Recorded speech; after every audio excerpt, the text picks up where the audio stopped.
acting wild. Laughter, we're acting like a child.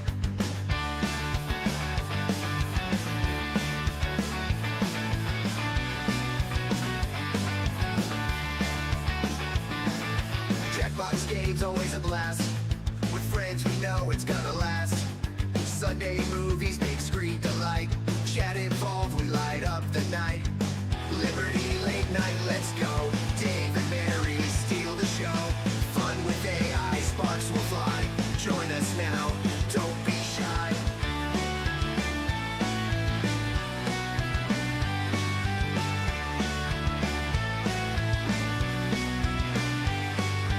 Every week, a new surprise. Light up the night with your eyes. From gaming fun to tasty treats, Liberty Late Night can't be beat.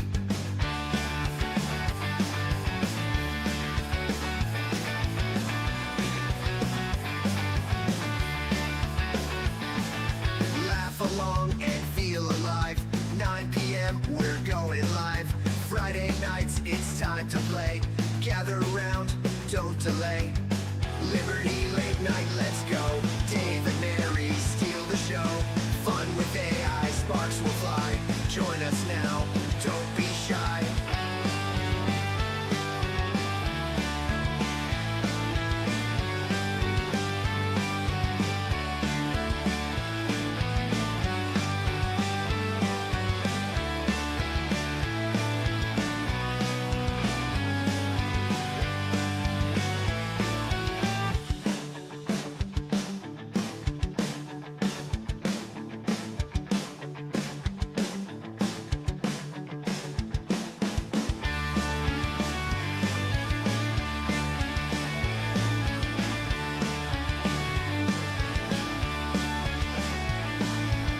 Liberty Late Night, let's go. Dave and Mary steal the show. Fun with AI, sparks will fly. Join us now, don't be shy.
Hi, guys. Hi, guys. Happy Friday.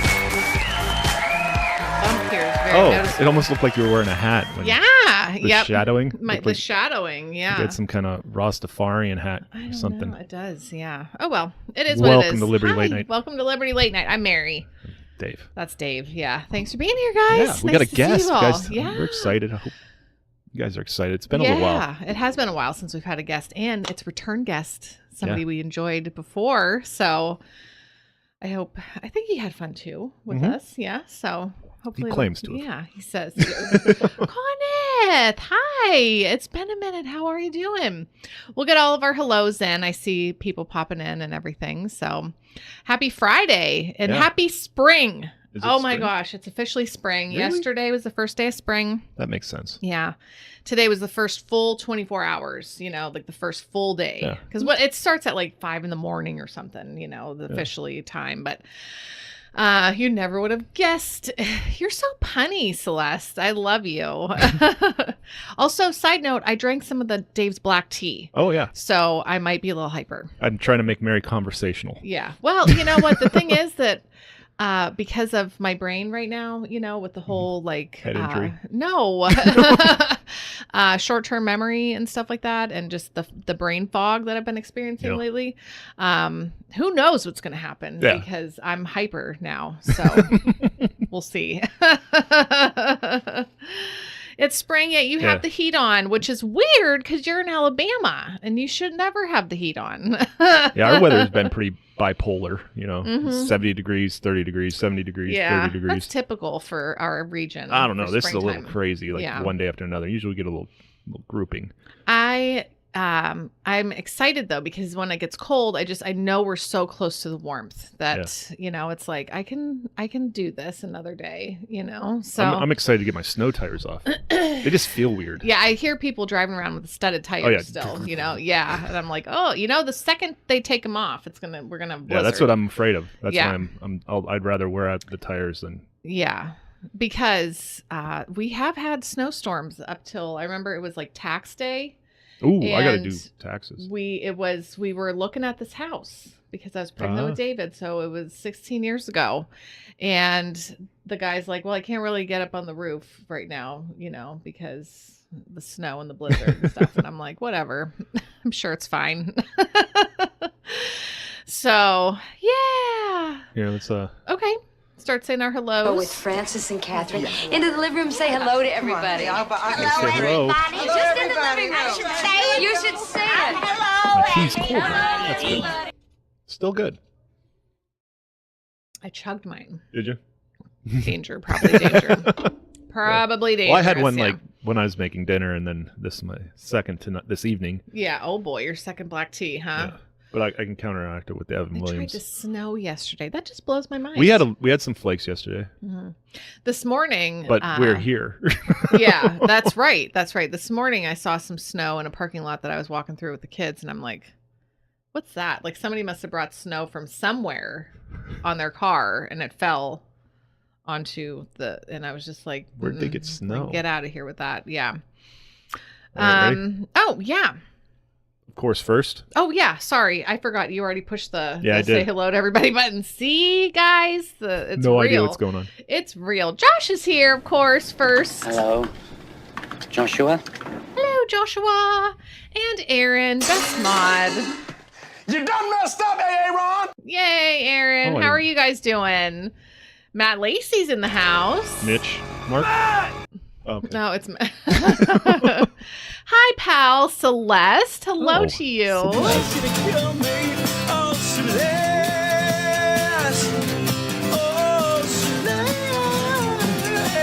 Yeah. How are you guys doing up there? You and the babe doing all right? Oh, man, you guys are in it. Oh, yeah. Yeah. Mobile baby. Oh, my gosh. So she's about to be a year old. Yeah. Holy. On the move. Oh, my gosh. Yeah. What is her birthday anyway? What's her birth date? Dan is here. Dan says he's second, but I think he's actually first on Facebook today. March 30th. Holy guacamole. What are you guys doing for her first birthday? I lost my damn button. Where's that Dan button? Where's that Dan button? There it is. It's there. It's the same place it's always been. Man. It really is. Kenneth, hey, bud. Hey, bud. What's shaking? Nice to see you. How's the family doing? I hope everyone's doing well. Getting buzzed by the Blue Angels all day. Ooh, that's exciting. Fun. I used to love those when I was little. That's very exciting. Let's see. Oh, Alan cried as he went through Bama. Yeah. But he made it. Yeah. He made it. Yeah, he absolutely But did you die? Right. Yeah. It's not that bad. Aaron's tired of the plain wind. Well, get some geographical features. Yeah. Oh gosh. Yeah. You got nothing but just. We got the lake, so we get that. Yeah. If you go down there. Mm-hmm. We all caught up? Yeah. You know what? I can't actually imagine how gusty it can really get where you are because there's nothing to break the wind, you know? Oh my gosh. Wait. David's here. Lil D3. What? David. We love David. How are you, buddy? I have no idea. Well, I got a lot of stuff going on. He's here to ask a question about his dad. Of his dad. Why is the internet slow? I don't know, man. We got fiber. It shouldn't be an issue. I know. It shouldn't be an issue. Gare Bear's here. What's up, Gary? Oh, wait. Where's Gary? There's Gary. Gary, what are you doing here? You're causing a I'm already scene! looking And at it. what rhymes with Gary? It's Perry. Hi, Perry. Where did I put Perry? I'm just lost. That's okay. Oh, there it Perry's is. right Oh, there. you found Yep. it. There you are, Perry. Perry! I'm worried that button didn't close itself Uh-oh, what button? because I double tapped it. Oh, I don't know what it I'm gonna have to hit it again. Okay. Okay, yeah, it didn't. Now it will. Okay. Huh. Interesting. Okay. Very interesting. We got to do the movie because we got a This is guest. Your parents' adult time. Yeah, we got to hustle on to the movie wheel. Every and- Sunday night, we watch a movie on our super secret movie channel. If you want to know what that channel is, you got to get into our Facebook community group, LLN Community, or else get in on our Discord if you want to know. Ask somebody, and we'll let you in. Or just, I don't know, maybe Aaron will post it. Who cares? But yeah, we all Get know each there, other here. yeah. Unless there's like some of Luke's friends here. Yeah. But we're gonna You go- want to watch a movie on Sunday night? And we're gonna go to our wheel room to find out what that movie is. Yeah.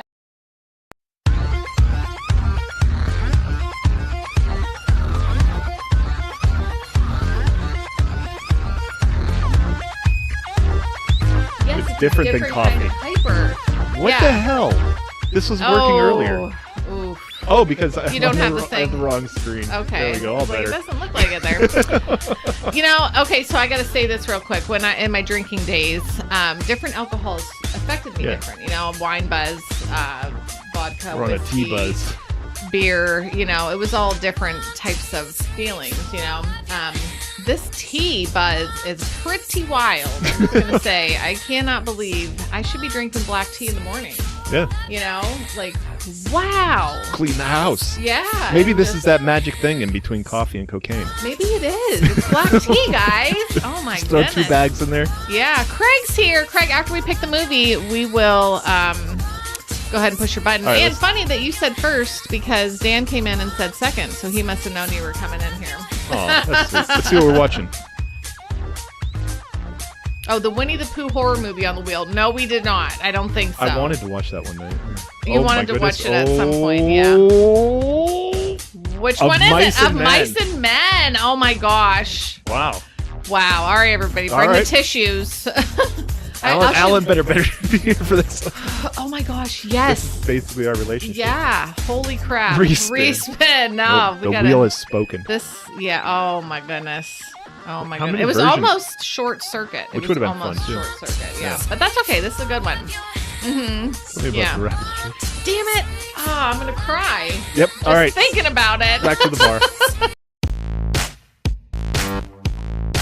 All right. Let me get. So we'll be doing that. Cocaine. Dan is drunk. Press Craig's button. Oh yeah. Yeah.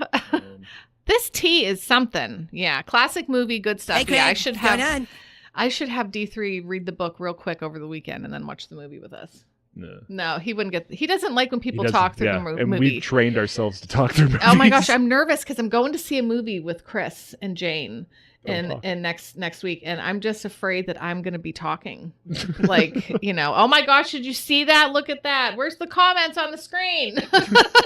Just put on the subtitles. Yeah. Oh my gosh. Well, I hope you all can be there, you know, with us on Sunday to watch the movie. So, All right. Dave is going to bring our guest on.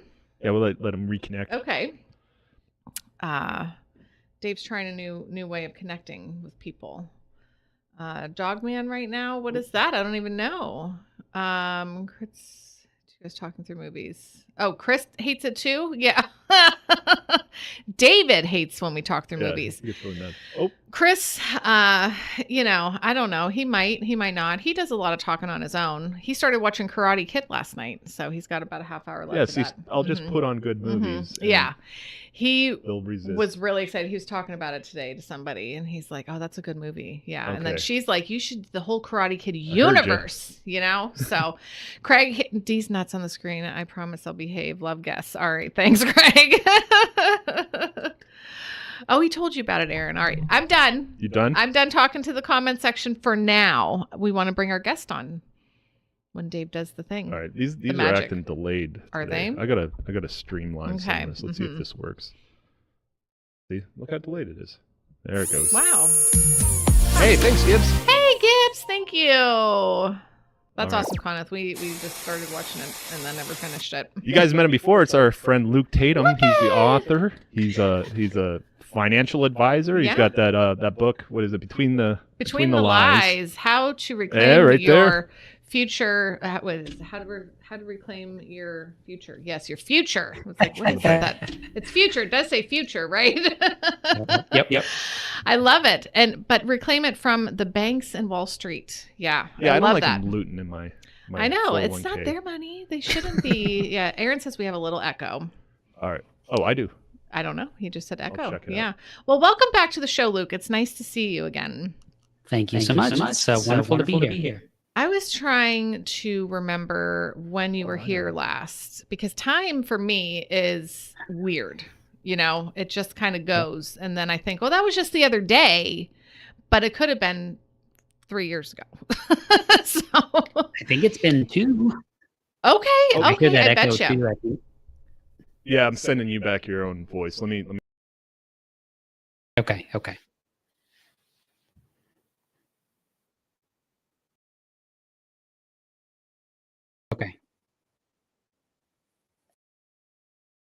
Testing. Seems good. It muted our mic. Huh. Okay. How's everybody? I know what I did. Okay. Oh, okay. He knows now. Okay. Sound good to everybody? So here we're having a black tea party this evening. Oh my gosh. Yeah. So since I last saw you, I quit drinking. So alcohol. Congratulations. Thank you. Yeah. Hey Corey, how you doing? I didn't. Yeah. I was like, Dave was like, I've been drinking this green tea, or not green tea, but black tea, and it's so I've had a couple cups of that, here and there, but every time I do, I get this weird, just like hyper alertness, but still not, my brain's not quite catching up to everything my mouth is doing. So I apologize in advance. Late for tea, don't you think? It is. You're right. It really, really is. Yeah. I even took a nap. I hope I can sleep tonight. My goodness. Yeah. Yeah. Are you a tea drinker, Luke? Do you drink tea, or are you more coffee, or both? I used to. I mean, I like drinking tea. I'm more of a coffee guy these days. It's pretty much just coffee in the morning, water. Okay. Yeah, that's kind of how I. Yeah. Yep. Very boring. No. That's how I usually am too. Water and coffee, but I might switch to this tea. So, all right. So it's been a couple years since we talked. So just to do a quick recap, why don't you let everyone know, like where you started out, and then how you got to writing this book, and then we can talk about what's been happening from there. Sure. Yeah. We can go wherever, but gosh, I mean, I've been into the Liberty world since about 2011-ish, I'm very much a child of the Ron Paul era.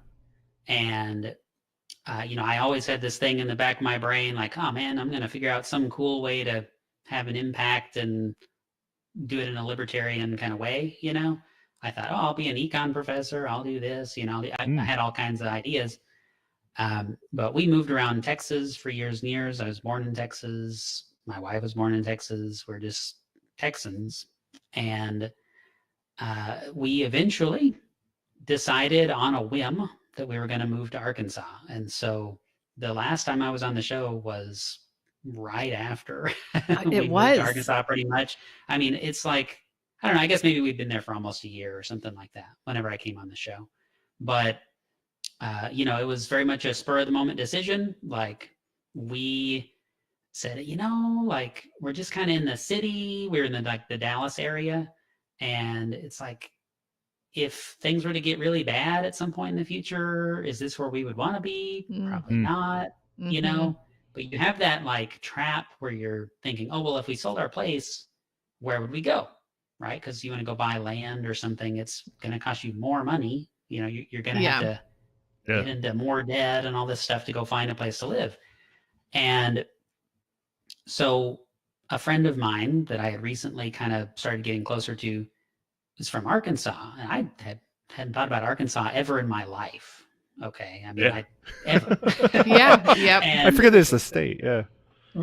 It's like who cares? You know, it's just Arkansas. And so he's talking about trying to buy a bunch of land and do like this homesteading community type thing. You know, like go in with a bunch of people to buy 400 acres or something. Oh, and I didn't get involved with that, but it kind of put Arkansas on my radar. And it's like, well, Arkansas has 4 seasons and Texas doesn't. You know, Texas has summer, and then like, oh, it snowed for one, 10-minute period. Right.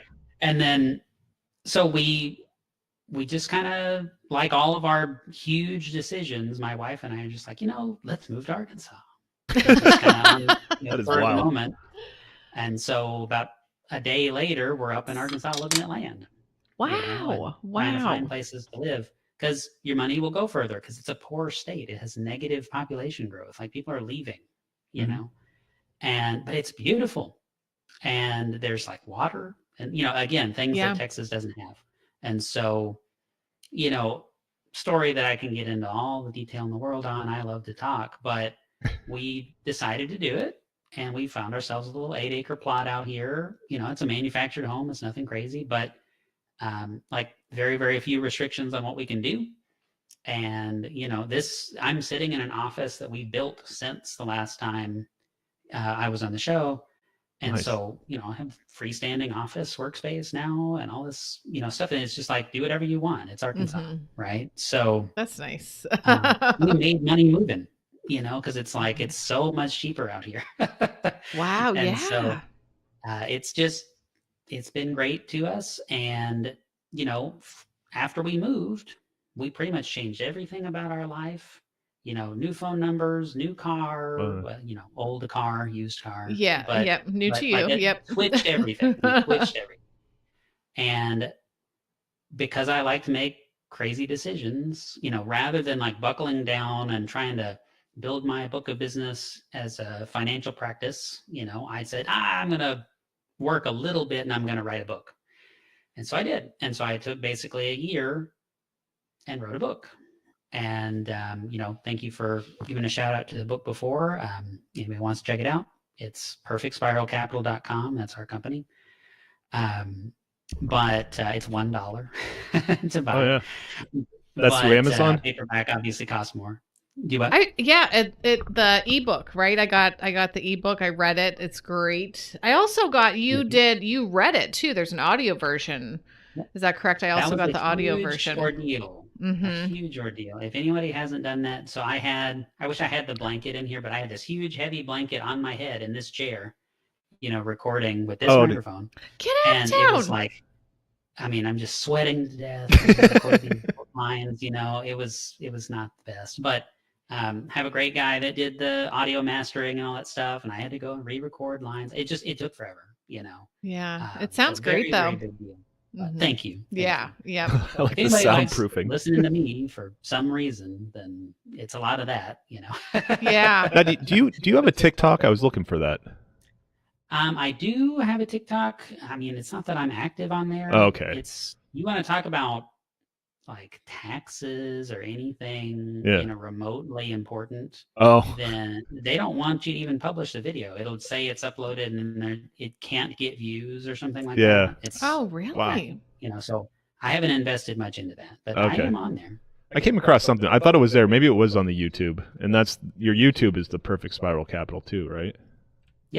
Yep. Okay. And that should be what it is on TikTok as well, if anybody's looking for it. I mean, there are some good videos, clips from podcasts I've done and stuff on there, but really we're, Facebook, YouTube, I would say is the best. And we're focusing on like educational stuff. So we have a whole slew of new courses and things that we have planned to roll out on the website. And so like existing clients are going to get access to some of that for free, but we have like different tiers of educational material for just anybody that's on the site. And I've tried to rebrand us as a financial education company, because like, yeah, we sell stuff, but I'm happy if I can just talk about education all day. So that's kind of who we are. That's really nice. So. Yeah. And I mean, that's important because people, will then, come to you and maybe purchase things through you, but they will know why they're doing it then, Right. And Right. when they get a good explanation, I mean, when I feel like someone's talking to me and explaining something to me as if they do care about me, that makes a huge difference, and so then I feel, oh, this person actually, it's not just about their agenda or whatever, they actually care about informing and teaching. And that was, Ron Paul really got me with that. He knew he wasn't going to win. And he just said, I just want to teach everybody. I want everyone to know. That's really what his whole thing was, just teaching. And that was just so amazing to me. I'm like, if people just listened. I mean, he really got me with that energy too. At a certain point you go to like Ron Paul events, you see him speak and you watch him on YouTube and stuff. And then it's like, he's telling me to read these books. Like, who is Frederick Bastiat? Maybe I should read The Law. And it's like this ultra teeny tiny little book, easy read. And that's how I got into all this stuff. Is that is him recommending books. You know? Yep. So I'm really thankful for that. And I actually thank him in the book, in my book, because like, gosh darn it, I wouldn't be living anywhere near the same life. Yeah. If not. Isn't that amazing? One person can really turn things impact, around. Yeah, make that impact. So, all right. So you're on YouTube and you're rebranding as more of a informational type thing. How did you describe it? Well, yeah, I say we're a financial education company. Okay. Yes. Okay. So we sell life insurance, right? Because we teach the infinite banking concept. We teach people to, build their own base of capital so that they can deploy that for whatever they want. And basically the rule is don't do business with banks. That's a Nelson Nash-ism. Don't do business with banks. And, I have a checking account. Okay. But like, beyond that, I'm not calling them up for, a car loan. We don't do that anymore. And so that's kind of what we're teaching people. And sometimes those people want to get a policy through myself or someone else on the team because we, give value and we're, I tell people go to bat for your clients, right? Like you're trying to make friends with people and do a good job for them. It doesn't matter if you're making money. And so that's what we do. That's what, that's the attitude of our company. But if they go work with somebody else, it's not going to hurt my feelings. Not everybody in the world likes me, and that's okay. Yeah. Well, I can't see how not. That's a good, in business, that's just a good attitude to have. You put money second, money will find its way to you. Yeah. I really believe that. I absolutely do.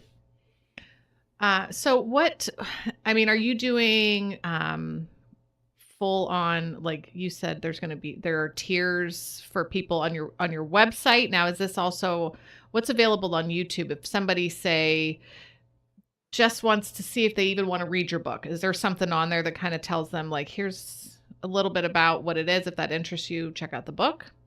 It depends on kind of what they're into. Like, I have reaction videos, a few of those that I've done to like financial advice that I think is bad.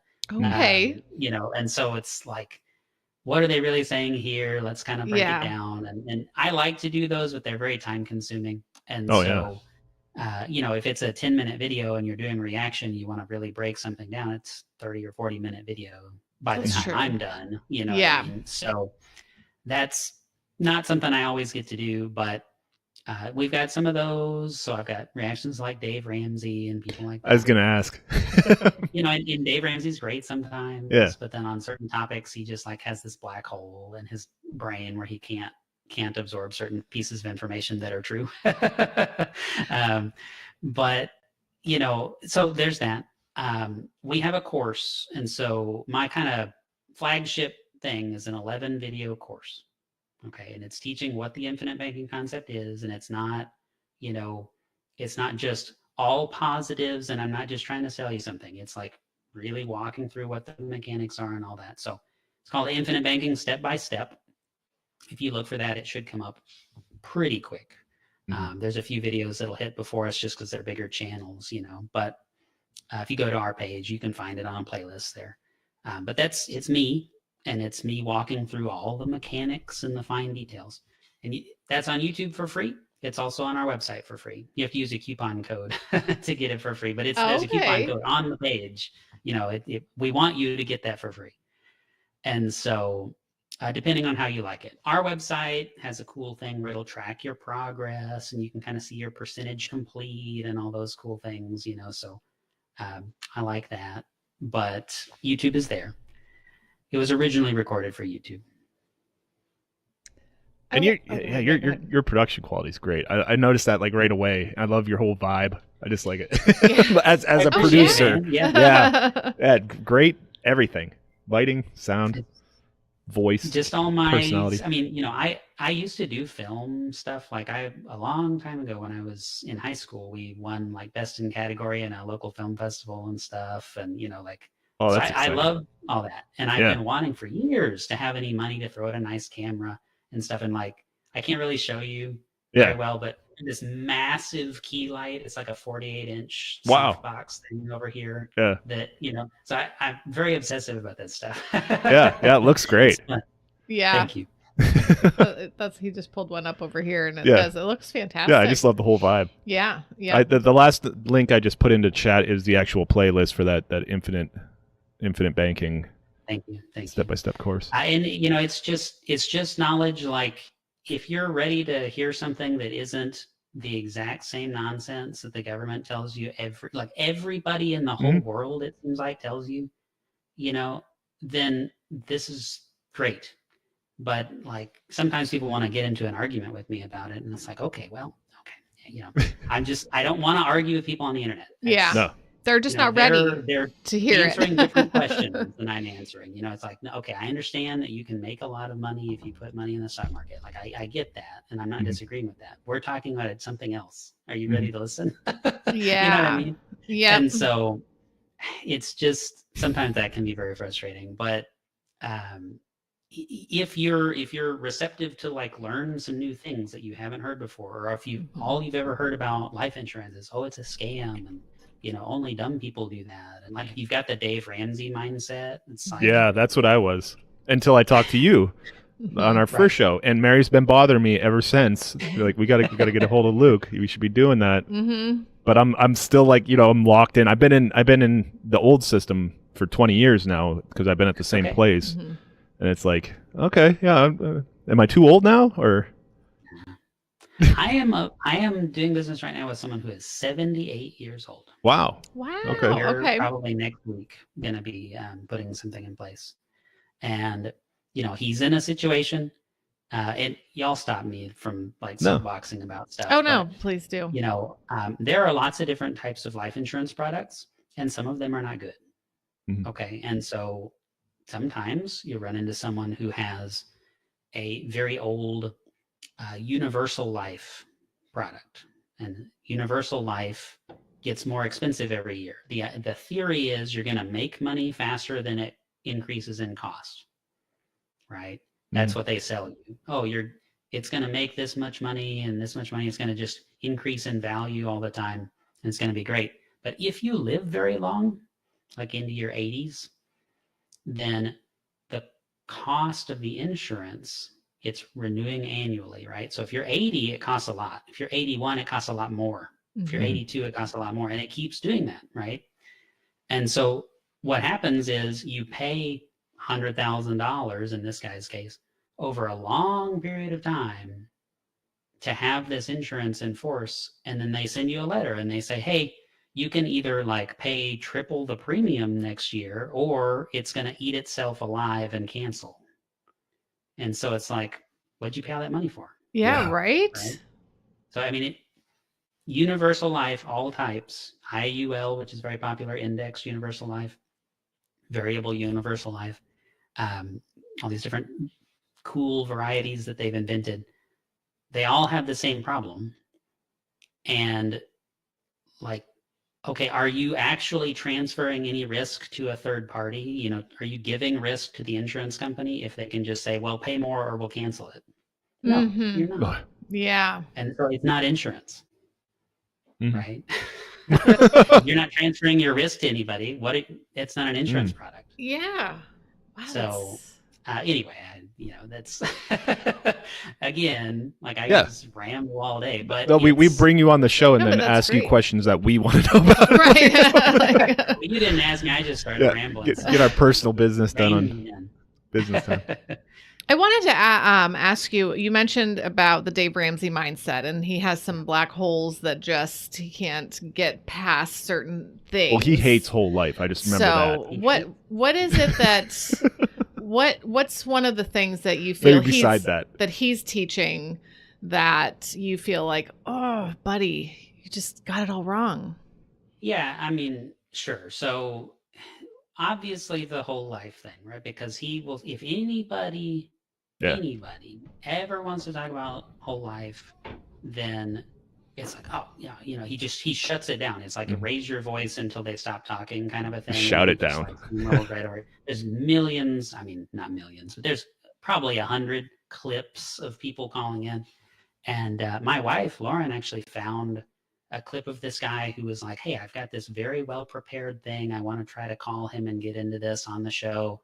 And like, I just want to understand more about what his objections are. And he super, soft-spoken guy, really cool. He has a very cool finance channel. I can't give his name right now.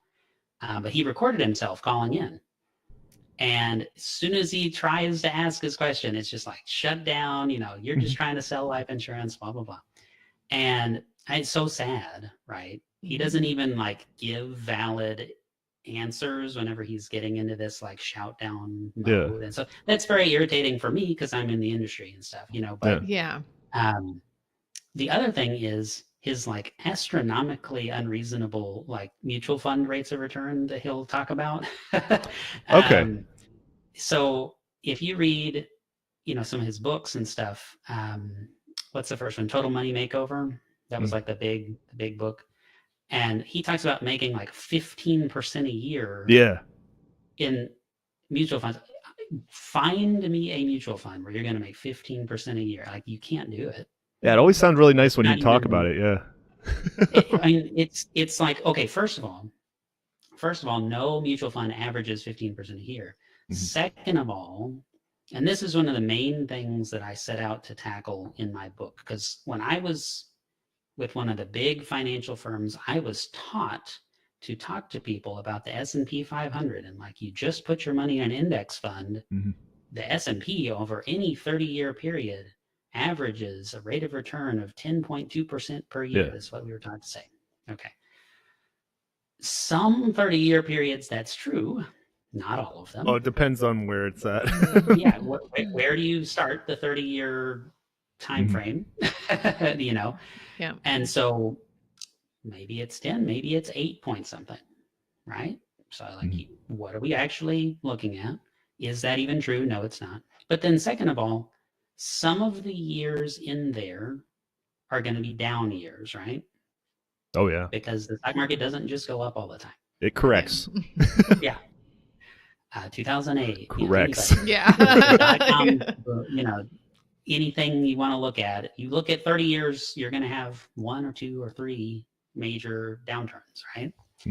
And so what does that actually look like? Well, if you take $1,000 and you multiply it by 10%, 30 times, you say, okay, well, that's a 10% rate of return average, right? Because it's the same return every year. Well, if you actually take the stock market returns, you will end up with less money than 1,000 times 10% times 10% times 10%. It's not the same calculation. So it is dishonest to tell people that that's what they're going to get. And yet there are softwares and online calculators and things like that. And it'll ask you to put in how much you starting with, how long are you putting it in there, What's the average rate of return? Yeah. Well, what the calculator does is it multiplies the average however many times. Yeah. That's not what happens. Yeah, when it takes a dip, your balance goes so deep, and then you get that 10% off of that dip of where your balance is now. Right. And if it's a mutual fund or if it's some kind of managed thing, well, guess what else happens every year? Fees. The mutual fund manager takes a fee. Even in a down year, they take money getting out. paid. Yeah. So you don't make that much money, period. And so, there's a little exercise, and I'm not the one who, came up with this or whatever. But if you imagine you put $1,000 in the stock market, okay, and you have this ridiculously volatile stock that you bought. And so it doubles in price. It goes up 100% the first year, and then it drops 50%. And it goes up 100%, and then it drops 50%, right? And it just does that every year. Okay. Well, what is that? If you double it and then halve it, you have the same amount of money, right? So $1,000, $2,000, $1,000, $2,000. That's all it's doing. There is no growth. Well, run that as long as you want, 30 years, doesn't matter. What's your average annual rate of return? Be like 50%? 25. Oh, wow. Yeah. And so if I told you, hey, I've got this amazing investment, and it's a 25% average annual rate of return, you'd be like, oh my God, how do I, where do I sign up? Where do I sign? Right? Yeah. That's shenanigans right there. and there's no fees. Like if you put in fees and stuff, you'd be losing money. So I learned enough about this stuff being in the industry and being taught things and then going, wait a minute, why? But that doesn't make sense, And so I started building calculators and started, looking behind the curtain that you're not supposed to look behind. And I can't do this, And so that's when I quit that. I used to have, not that these necessarily mean anything to you, but a Series 6 and a Series 63, so I passed these very hard exams to be able to sell mutual funds and stock-based things, variable products. And I let them all expire because I don't have anything to do with that. I don't care. I'm not interested in selling it, And so I sell the most basic, boring product in the universe, which is life insurance. But, and yet, I've never had anybody cancel a policy with me. We were very, very, very, effective at what we're trying to do. Like, okay, if you tell me what your goals are, if we actually dial in what we're doing in the environment we're working in, and you understand the fundamentals, we get everybody in the world. Like, I love it when people buy my book, but I get everybody to read Becoming Your Own Banker by Nelson Nash. And this is, a lot of the stuff in my book is based on this, and I've met Nelson Nash. He passed away a few years ago, but I was lucky enough to meet him. And like, this is the truth right here. This is the real stuff. And so if you understand what's in this book, and it's 92 pages, and you can read it in like 2 hours, it'll change your life.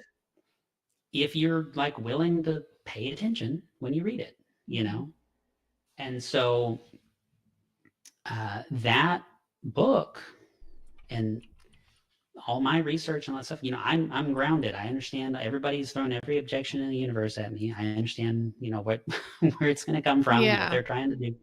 And it's like, if you're willing to look past that, if you kind of move beyond what we call the noise, where all these people are telling you, oh, look at these rates of return, look at all this amazing stuff you could do. And you just think about fundamentals, then you understand what you're supposed to do. Like, it's not hard to make a financial decision. It's not overwhelming if you can block out all this nonsense, all these shenanigans, right? Yeah. So Nelson Nash, like, that's a quote of his. He's like, if you understand what's going on, you'll know what to do, because it's so basic and so easy and so simple. You just have to like unlearn a bunch of stuff that people have been telling you every single week for your whole adult life. Like, oh, you got better max out the 401k so you can get the employer match, so you can get the free money, blah, blah, blah. If you I did a calculation one time. I have the calculator somewhere. I could dig it up. But, if you take the free money from your employer, let's say they double your investment in the stock market. Yep. You're putting in all this money. You're thinking, oh yeah, I'm going to get like an 8% rate of return. It's going to be awesome. Then you have your fees and like maybe the 401k fee, and you have different stuff in there. And I use like average American numbers for the fees. And you get a decent rate of return and you get double your money for free. You'll end up making like 8% a year. But it's like, okay, if it takes a 100% boost to my contributions to get to 8%, there's a problem, like that's not good. And you shouldn't walk around telling people, oh yeah, just throw your money in the stock market. I think that doesn't solve your problem. So, and I know I'm really going after it, but the bigger problem, right? So what Nelson Nash or I would direct your attention to is you have a car loan, you have a mortgage, do you have any credit cards? Do you have any of this stuff? Well, if you do, you're paying interest, and a lot of that debt is amortized, right? So you ever look at an amortization table on a mortgage? Y'all know what I'm talking about? No, right? I do not. No. Yeah. So you have a 30-year mortgage, right? Yeah. And you're saying, okay, I'm going to buy this $300,000 house. Well, you're going to pay for it over a very, very long period of time, 30 years. Let's say it's a 30-year fixed rate mortgage. Well, depending on exactly what the rate is and all these different things, how they run the calculations. Okay, your mortgage payment is $2,000 a month. Okay. You go pay the bank $2,000 in the first month. How much does your mortgage balance go down? Like $10. Oh, yeah. It's not quite that bad, but it's really bad. It's like, I've looked at it. Yeah. 70 something percent of your first payment goes to interest. Yeah. It's interest first, really, is how it is. Yeah. And so your mortgage balance goes down a little bit, and then by the time you're 8 or so years into your mortgage, well, gosh, I'm kind of tired of this house. Let me move. I'm going to find somewhere else to live. Yeah, you got no equity. Promotion, somewhere else. And so by that point, you're not even anywhere near halfway to where 50% of your payment is reducing the mortgage, right? And the average rate of, a length of time you're in a house in the United States is 8 years. It used to be 7, and then it's 8, and then it goes to like 9, and then it's 8 again. And so that's the average. So you're just paying interest the whole time. You're paying rent. You're just paying interest. You pay the bank $100,000 and your mortgage goes down a little bit, and that's the game, right? So they're perfectly happy for you to go sign another new mortgage document, put another loan origination fee in their pocket, et cetera, et cetera. And so the idea, there's a guy on my team, his name is Rob, and he's wonderful, and he's always focused on the 35% problem. So in Nelson Nash's book, he talks about 34.5% of the dollars that you have going out the door, your after-tax income, are going to pay other people interest. Right? So the thing is like, oh, well, hey, what if I had a bank? Right? What if you had your own asset that you use to finance things that you have to buy anyway? And then all of a sudden, you're not spending 35% of your income paying other people's banks. You're paying yourself, right? You're paying your own banking system that you've established. You've cut out the middleman, and you don't have to feel bad about, participating in this inflationary monster. And so that's it, right? That's the whole thing. I've just basically gone through the whole. No, that's fine. Thing. That's great. But, you probably did it last time, but I needed it again.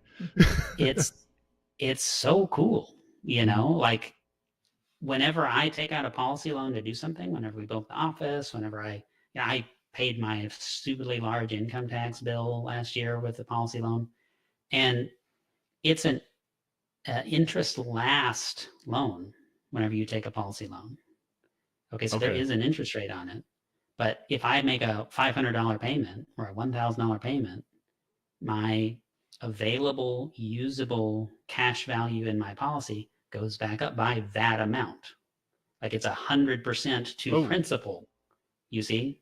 Oh, wow. So it's like a credit card or whatever, but it's like if I owned a credit card company, would I get a credit card from the company I owned, or would I get a credit card from somebody else? Well, obviously I use my own company.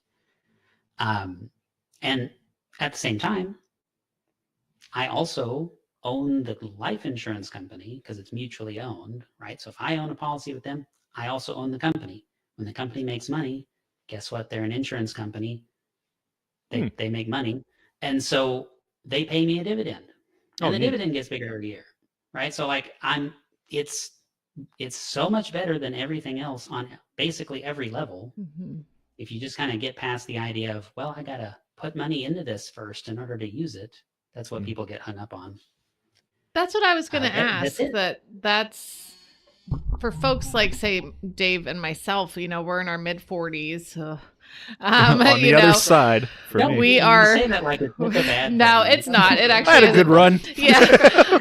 We're in our mid 40s, and I feel like, oh, did we miss the boat with something like this? Because we're already 15 years into a 30-year mortgage. You know, we own a car, but we need to get a van, and you know, it's like did we miss out? You know, is it too late to start something? And like you said, and I think my brain thinks that too. Well, don't I have to put something in right away? Am I going to, you know, like, how am I going to do this if I don't have a bunch of extra right now to do anything with? It's going to vary. Like, so every situation is going to be a little different. And I don't like to talk like some people will as though there's like a one size fits all, like this is an infinite banking policy and that's not a thing. So infinite banking is a process. It's the way that you're implementing the tool, the specific tool that, you know, I or somebody else might make for your life is different, you know, than the next person. And it should be that way. It should not be a one size fits all copy paste. Oh, wow, look, you know, I made you this fancy custom policy. It should be individualized. Yeah. But, you know, as an example, like let's say 40%. Okay, so say you're going to pay, you know, $1,000. I really like round numbers because I actually am not very good at math on the fly. Oh, me neither. Please don't ask me to answer questions. So I can't even do basic percentage calculations without a calculator. Okay, so let's say $1,000. I don't care what that is, a month, a year, it doesn't matter. Okay, it seriously doesn't matter. I'm using it because it's an easy number. So these can get really, really small. And so it's not ever like a factor of, oh my gosh, I'm not rich enough. A lot of people think that, you know, like, oh, I got to be rich first. That's not true. My first policy that I still have is a little over $30 a month. Okay. Ooh, I can do that. And so, you know, it's not a big deal. I wish that I started that bigger when I started it? Yes, I do. But we were pretty broke back then. Like I used this before I got into the financial industry. I was doing it, you know, as a consumer first. And so anyway, so say you have $1,000. And again, it doesn't matter what time frame. Let's say 40% or 30% of that, something in that range, is a required premium. It's considered your base premium. Okay. And so that is a bill. So that's $300, $400, something in that neighborhood out of the 1,000. You need to pay that. Over time, that $300 to $400 that you've got to pay every whatever period of time is going to start to perform, and it's going to start to grow this huge dividend, and it's going to be great. Okay. But at the very beginning, that doesn't drive a whole lot of value for you. It's just kind of a bill. You're just going to go, you know, I got to pay it because I'm setting up this long-term thing. One of the rules you should have in your brain is think long range. You know, think about the future. I'm good at that. Yeah. And think way out in the future, you know? And so the rest of it, the other $600, $700, let's say, is optional, but you want to pay it, right? And that's going to drive immediate access cash value. So, cash value is not cash that you can spend. It's what's available in the policy. But so let's say you paid $1,000 all at once, $600 is available. Great. Well, that $600, you could go pay down a debt you have. And then as you make payments on that, it's available again. You could do it again, right? So even if you have to start small, you still have this base that you can tap into over and over and over and over. It's just about flowing the money from one place to the other. It's not necessarily about it being big enough to do some crazy huge project. And so, well, then you pay your next $1,000, whether that's next year or next month or whatever. Well, cool. Now you have all the days in between those payments. Your cash value ticks up a little bit every single day. Every single day after you start one of these things, you have cash value increase because you got older. You're alive for one more day. Good job. It's a little bit bigger. Bonus. And then the second year, that daily rate of increase is a little bigger. And the third year, it's a little bigger, right? And the more you fund it and the more you continue to do this, like that rate of increase starts to increase more.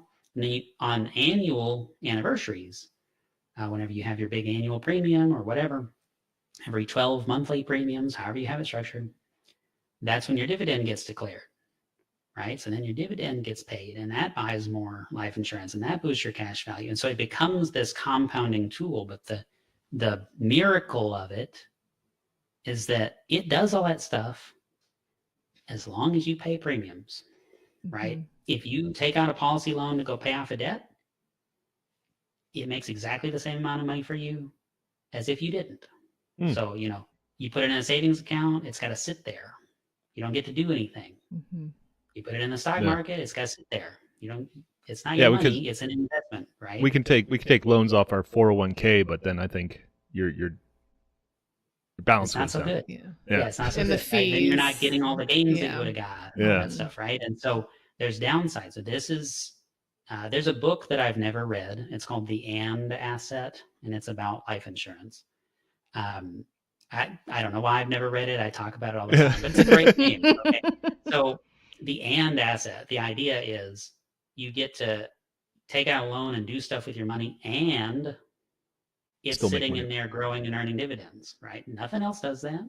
Oh, Wow. don't real banks do that? Just hand out fake money and Right. And so I mean, you don't get to literally counterfeit money like the Federal Reserve. yeah. But this is as close as you and I can get. And it's a cool from like a libertarian angle because it's sound money. The insurance companies don't you can't pay with a credit card to pay your life insurance premium. You have to pay with Okay, yeah. real money. Real fiat. Yeah. Yeah. And they wait for it to show up. Oh. it's like old school, you know what I mean? And Yeah. so it's really cool. But they're not fractional reserve entities. They're not banks. The money is there and it's accounted for very carefully. And banks buy life insurance policies and have tons of money in there. Wow. Billions of dollars. And this is publicly available and you can look it up. If you go on the FDIC website, you can go to any branch of any bank and you can look at their financial statement and I can show you how to do it. And I have exactly the step-by-step process in my book because people don't believe me when I say this. But you can look at their financial statement. You can see how much they have outstanding in loans. You can see all the interesting stuff, and a lot of it's very jargon heavy and stuff. But if you look at their assets, you can go down there and there's a whole section earmarked and it's labeled life insurance. And I'll tell you exactly how much money they have in there, in the hundreds of millions of dollars. Now, they're just making money off of it, or I mean, is somebody on somebody's name on there where if they die, that's their life insurance, or it's usually key employee. Okay. There's a bunch of lingo. I don't want to throw in stuff that doesn't need to be here, right? But it's usually they're insuring a key employee. Now, a long time ago in the 90s, a long time ago, companies Don't used say to that. be Ouch. I feel like the 90s is a long time ago. Like a lot of my favorite stuff is from 95. Oh yeah, best music. You know, and it's like anyway. So, they used to take out policies like all the time on just all kinds of people. And so Walmart actually got in trouble at one point because they were insuring all kinds of random people that just worked there for like a short period of time and not telling them. And then 20 years later, 50 years later, those people die and Walmart got a death benefit check, right? And so that's a little questionable and weird, right? Wow. Neat. Yeah. With like big companies, you can insure your key executives and stuff. So like, you know, the CFO and like people that it would be a significant loss to the company. Yeah, you're insuring your moneymakers. Right. So that's still very much done. And but not Barb standing out front with the stickers. That's Wow. No, I lost you. Oh. You're still on ours. We can still hear and see you. Okay. Weird. Y'all disappeared for a minute. So okay. Well, I'm glad we're back. Everything you're saying is so interesting because it is, like you said, unlearning things that have been stuffed into our brains as this is, and it makes so much sense. And we especially, you know, as like libertarian, you know, leaning folks, should be able to say, yeah, I mean, why not think of it in a different way? Because I mean, I remember when I was so one way about the government, you know, and this was the right way and this was the only way and my side, you know, and then we found Ron Paul and it was like eyes were opened. So there's no, to me, it's like, yeah, like what they're pushing. And I feel the same way about a lot of other things too with the government, not just, you know, the finances and everything. We homeschool. So, you know, for us, that is very important. That our kids aren't just indoctrinated. Yes. We're going to do the indoctrinating. Right. So we're also homeschoolers. You know, yay. Yeah. And nothing against anybody who sends their kids to regular school, but I mean, you know, it ain't easy. We have, but it's not impossible. But we have, you know, looked into, for us, it was the best thing, you know, we both agreed, you know, that it was something that we both wanted to do. So we're very fortunate that we both agreed on it because some people butt heads with their significant other and aren't able to do it. But we've been very blessed. But yeah, it's just you know, for me, it's like for the kids to just go and sit in 8 hours and I'm like, they're just regurgitating things, you know, and it's like, I want them to have more experiences. You know, of course they're learning math. You know, they're reading books, you know, that kind of stuff, but it's more than just they have a little more control over what they are learning. They can guide. If they're like, this is really interesting to me, I would like a unit on this, you know, so we focus on that. But to sort of unlearn, you know, I've done it before, I can do it again, you know, and it makes so much sense. Like it just really makes, and you know what, the 401k thing, that was such a big thing, you know, when we first started working, get your 401k, get your, you know, and it's like just stuffing it down your throat. 401k, it's the only way. You're never going to be safe. And then I learned about Roth and I'm like, oh, that's neat. And then when I'm young, you know, and it's just 401ks are not that old. And I'm sorry to catch no, up, that's fine. You know, you're kind of the first generation and first, you know, batch of people entering the workforce where that was like such a big thing. Because before then you had these other types of plans, you know, and they just change the names and act like it's a cool new idea and stuff. Yeah. Right. But a long time ago, there was the three-legged stool. I don't know if y'all have heard this expression, but of retirement. And so it was Social Security, the pension from your employer. Ooh, that's gone. And then your independent retirement savings, right? And so what has become of the three-legged stool is like it's kind of a one-legged stool, right? Because Social Security doesn't 1.5. You know, and 1.5. Yeah. And so that's kind of what's happened. And again, like not to just sit here and quote Nelson Nash or whatever, but you know, in his book, this is probably my favorite quote of his. He's like, you know, if the government creates a problem like onerous taxation, and the government gives you a solution that they made to solve the problem that they created, don't you have a sneaking suspicion that you're being manipulated? Oh, they do that a lot. Yeah, I do have that suspicion. Thank you for putting words to that. Yeah. You know what I mean? It's like, so I used to have a 401k because everybody's like, oh, it's obviously the best thing in the universe. Mm-hmm. And nobody disagrees with that. Nobody disagrees with that, right? And so that's what I did. And they automatically enrolled me, and they automatically increased my contribution every year. I was like, wow, this. Well, they give us that option, yeah. Now, I mean, yeah. It's like it made sense. Okay, I've got all this money, and I'm, at the time like 27 or something. And I've been contributing for a few years, and I think I just want the money. And they're like, but you're gonna have to pay a penalty, and Yeah. you gotta pay taxes, and we're gonna have to read you these long disclosures and mail you these papers that you're gonna have to read and then call back and don't do that. So okay, Right. so this is what I'm thinking. Look how difficult it is. Did you cash out? Yeah, Ooh. I haven't had one for a long time. And so you paid the penalties and just said, give me what I can have. I said, I don't care what the final balance is. That scares me. Like where I'm at right now, I couldn't imagine. And I don't tell people to do that. Okay. It's a comfort level thing. Yeah. But okay, you have $100,000 in your 401k and it's pre-tax, right? Mhm. So, okay, cool. $100,000 times the tax rate at the time you retire equals whatever. Do you know what to put in that blank? Like it's a variable that you don't know. Mhm. So like, would you rather pay a tax rate that you currently know? You can do the math and solve the equation and figure out. Oh, you're how going to much get a money you're gonna penalty get. anyways. Okay. But like the tax rate, do you think tax rates are going to go up or down in the future? Oh, Trump's going to fix it. It's going away. Ah, he's joking. Yeah, I heard we're going to USA. abolish income tax. Oh my gosh. That no tax on overtime, that would be life-changing. I mean, that'd be cool, right? But Yeah. again, like, where is Yeah. it? Mhm. We talk about this stuff, and then it's like, actually, I mean, the latest thing now is we're going to reduce income tax or eliminate income tax for anybody making under $150,000 a year, but not right now, after we balance the budget.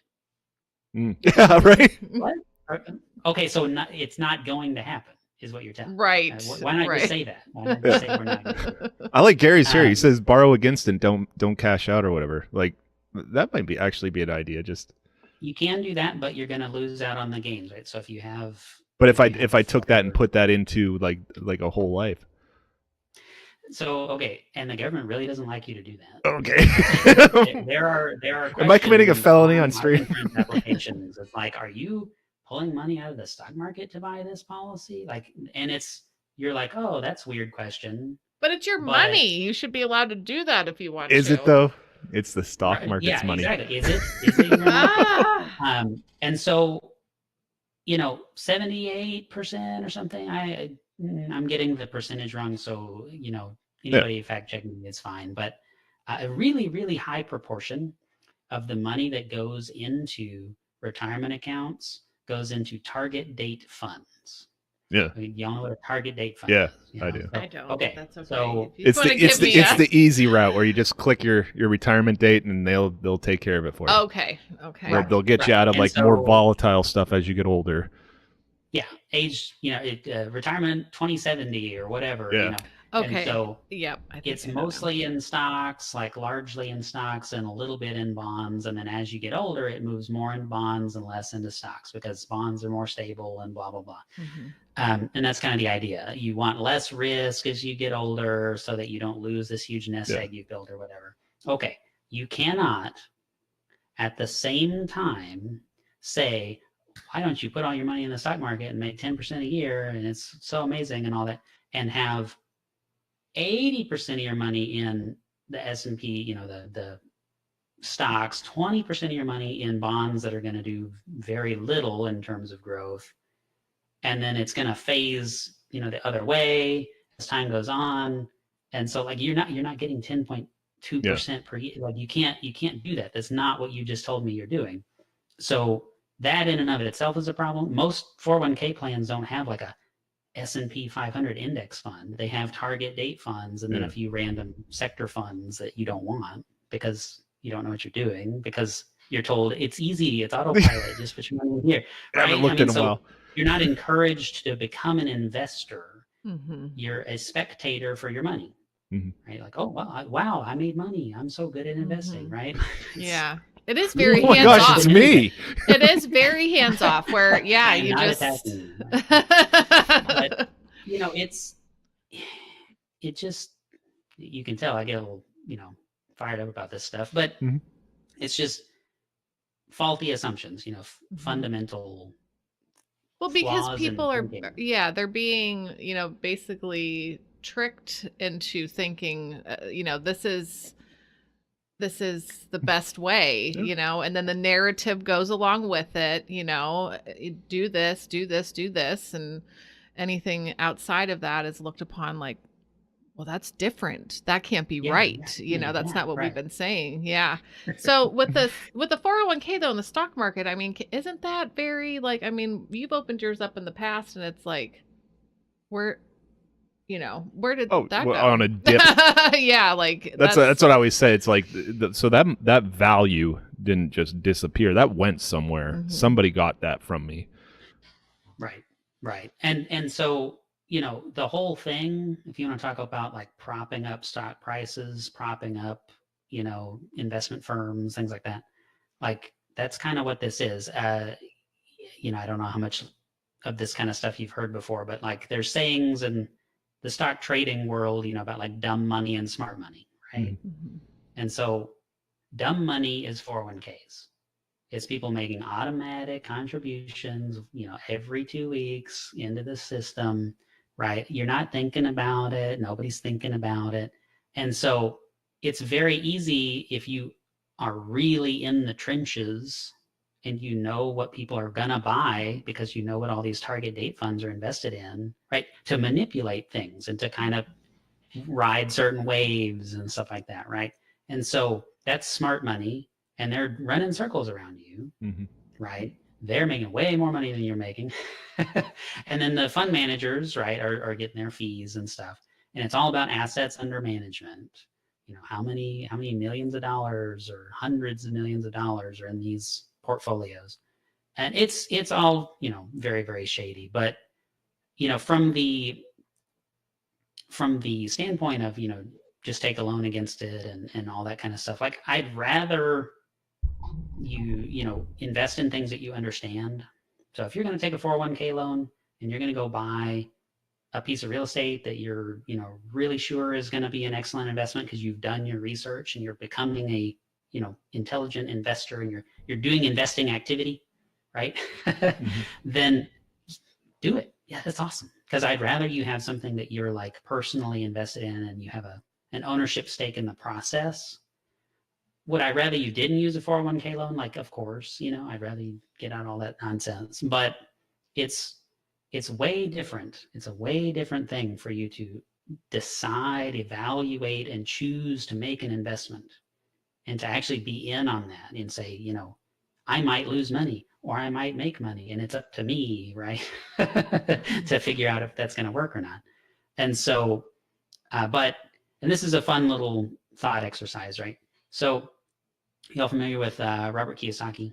Oh yeah, like, Rich Dad Poor Dad. Four quadrants, all that stuff, you know. Yeah. So, you know, you've got the 4 quadrants. You've got, and I'm not going to probably put them in the right places, but you know, you can be a business owner, you can be an employee, you can be self-employed, or you can be an investor, right? Those are the 4 quadrants. And every single one of those people, all 4 quadrants, all those people use a bank, right? So again, like it doesn't matter what mode of behavior you're doing. If you're just getting a paycheck as an employee, you still need a bank. You could still have the bank instead of giving your money to, you know, Wells Fargo that hates you. Like they don't care, you know, and they can declare a bank holiday. And anytime you make a contribution above certain thresholds, they have to file an under-the-counter little report to the Secret Service, thanks to the Patriot Act, right? So where'd you get all this money? Have y'all had that conversation at a bank before? It's real weird, right? Or if you need to take a bunch of cash out, hey, what are you doing with all that? Oh, yeah. I've heard that happen if in you other write a countries. cashier's check to buy a car or something like that, that's okay. But if it's just like, I just want some cash, I just want my what cash. I just need 40,000 just to hang on to. Some walking around money. I don't like that stuff. And my sister and brother-in-law are buying a house right now, and they're going through all that hassle. I hate mortgages and all this stuff, right? And they had a bunch of cash that they just kind of kept on hand just in case, what if you need a bunch of stuff? So they're going to put it in the bank so that it's available to help them make their down payment. And the bank was giving them all this hassle, right? It's like, they do that in America? You guys have so much cash. Are you drug dealers? What, right? Because I've heard of deal drugs if you have some cash. Yes, I've heard Europeans talk about that. Like they'll get questioned if they try to take out or put in. Does that happens here? It happens here. Yeah, it absolutely happens here. Oh my goodness. They're in Texas, and so in Texas. That is, there are different thresholds and there's different things that happen at different thresholds. One of the things that I have to do that just is absolutely the worst. It's one of the most boring things you could ever be involved in. I have to take an anti-money laundering course every 2 years. What? And so forget all your money laundering skills. How to recognize suspicious activities, all this stuff. And so the course is like, you have a client who has always paid from a bank domestically, and then all of a sudden they're requesting that you help transfer a ton of money off to this offshore bank account. And so, like, obviously that's weird and suspicious. Like, it's the most cartoony, like comic book villain type scenario. But in actual practice, like what the actual money laundering laws and stuff, all the Patriot Act stuff, it's normal average people that just want to put some money in the bank, right? And so it all goes to the Secret Service. All those currency reports, they go to the Secret Service. So if you ever thought that the Secret Service didn't have anything on you, then there you go. Another list I'm on. Wow. Wow. Not that they're obviously doing much with a lot of these reports, but they could, right? And that's a little weird. Like, I got birthday money. I go, wow, that's pretty suspicious. Are you buying drugs? Oh my gosh. It's just weird. Yeah. So, I don't know how we got on that tangent. No, that's fun. No, it's great. I love riding these rides. Yep. And the fact that they always want their share of taste. Yeah. Of, like, well, I had a big garage sale, like, well, did you file your taxes? Yeah. Was it over $600? Like, it's very frustrating. We have our 15-year-old who's about to be 16, had a job over the summer, and he knows. I mean, we've always talked about taxes. Yeah, maybe a little too much. Probably. And we always tax. A good libertarian. Yeah, exactly. And then you got taxed. Yeah, well, but we always taught them at Halloween time when they would go out and get all the candy, and then we would tax it. Because like this is a lesson you need to learn. This is what the government does. You walked around for 2 hours in the rain and got all this candy, and now I'm going to take all your Reese cups. Okay, this is a hard lesson in life. I didn't take them all, but still, we always told them this. We're taxing it as a joke, but. A real lesson. But so he did. He got his first paycheck with the taxes taken out, and it was really something for him to actually see. Genuinely angry. Because like that's his time, because we've talked about taxes getting taken out of our checks, but when you actually go and work and then they take that away, and it's like, you weren't there. You didn't make the custard, you didn't serve the ice. Like what? Yep. So he's feeling it. He's experiencing that very much. But I was going to bring up, he does a good Dave Ramsey too. Does he? He was doing it the other day. We were down here in the gym. I wasn't down here. He's like, caller, I'm making like $1 million a year. I'm doing pretty good. Okay, first of all, you're going to sell the car. Now you're going to live like a college student for the next 5-6 years. Oh gosh, yeah. But he does it in the voice. He's pretty funny. Yeah, that's good. This but all. It's not just it's not just income tax, right? Like, I mean, it's, and then you get your drastically reduced paycheck because of all these things. And then you get to go buy something and pay sales tax. Yeah. And then you get to own property and pay property tax. And, and property tax it's all just forever. You know, it's all, what's the history of property tax? How did that even start? I think that was the first one. What is up with that? Because, it's not really your house if you don't pay the property taxes. That's a very, very, very long story. The income tax is still like a relatively recent, innovation, to use that word. But of course that is over across the pond, and that was the tax that beat Napoleon. War tax. And then after they won the war, this is a cool story if y'all don't know it. You probably already do. But everybody hated that tax so much that when they got rid of the income tax after the war, they ordered that all copies of all the documentation related to the income tax were destroyed. Oh, yeah. Okay. You don't need my business. They kept a record. Somebody kept a record of it, like in the basement or whatever. And so then a few years later, they bring it back, and it's never gone away ever again. But they did try to get rid of it, and there was apparently a cheer that just resounded across the entire, city whenever they abolished the income tax, right? Oh yeah. As legend would have it. Not that I was there, because this is a long time ago. But yeah, I mean, is that going to happen here? Probably not. Yeah. No. Yeah. And it's a shame, you know. Leviathan needs fed. We can't. Right? Russia. All our Indian friends. Y'all have such a big audience. It's so cool. Yeah, we're having a great time. Now, I see some folks came in and they talked about... I think those are your friends. Yeah, Corey and Rob were saying that they got out of debt because of the infinite banking concept, and that Rob was in his mid-40s when he started, and it's not too late. So...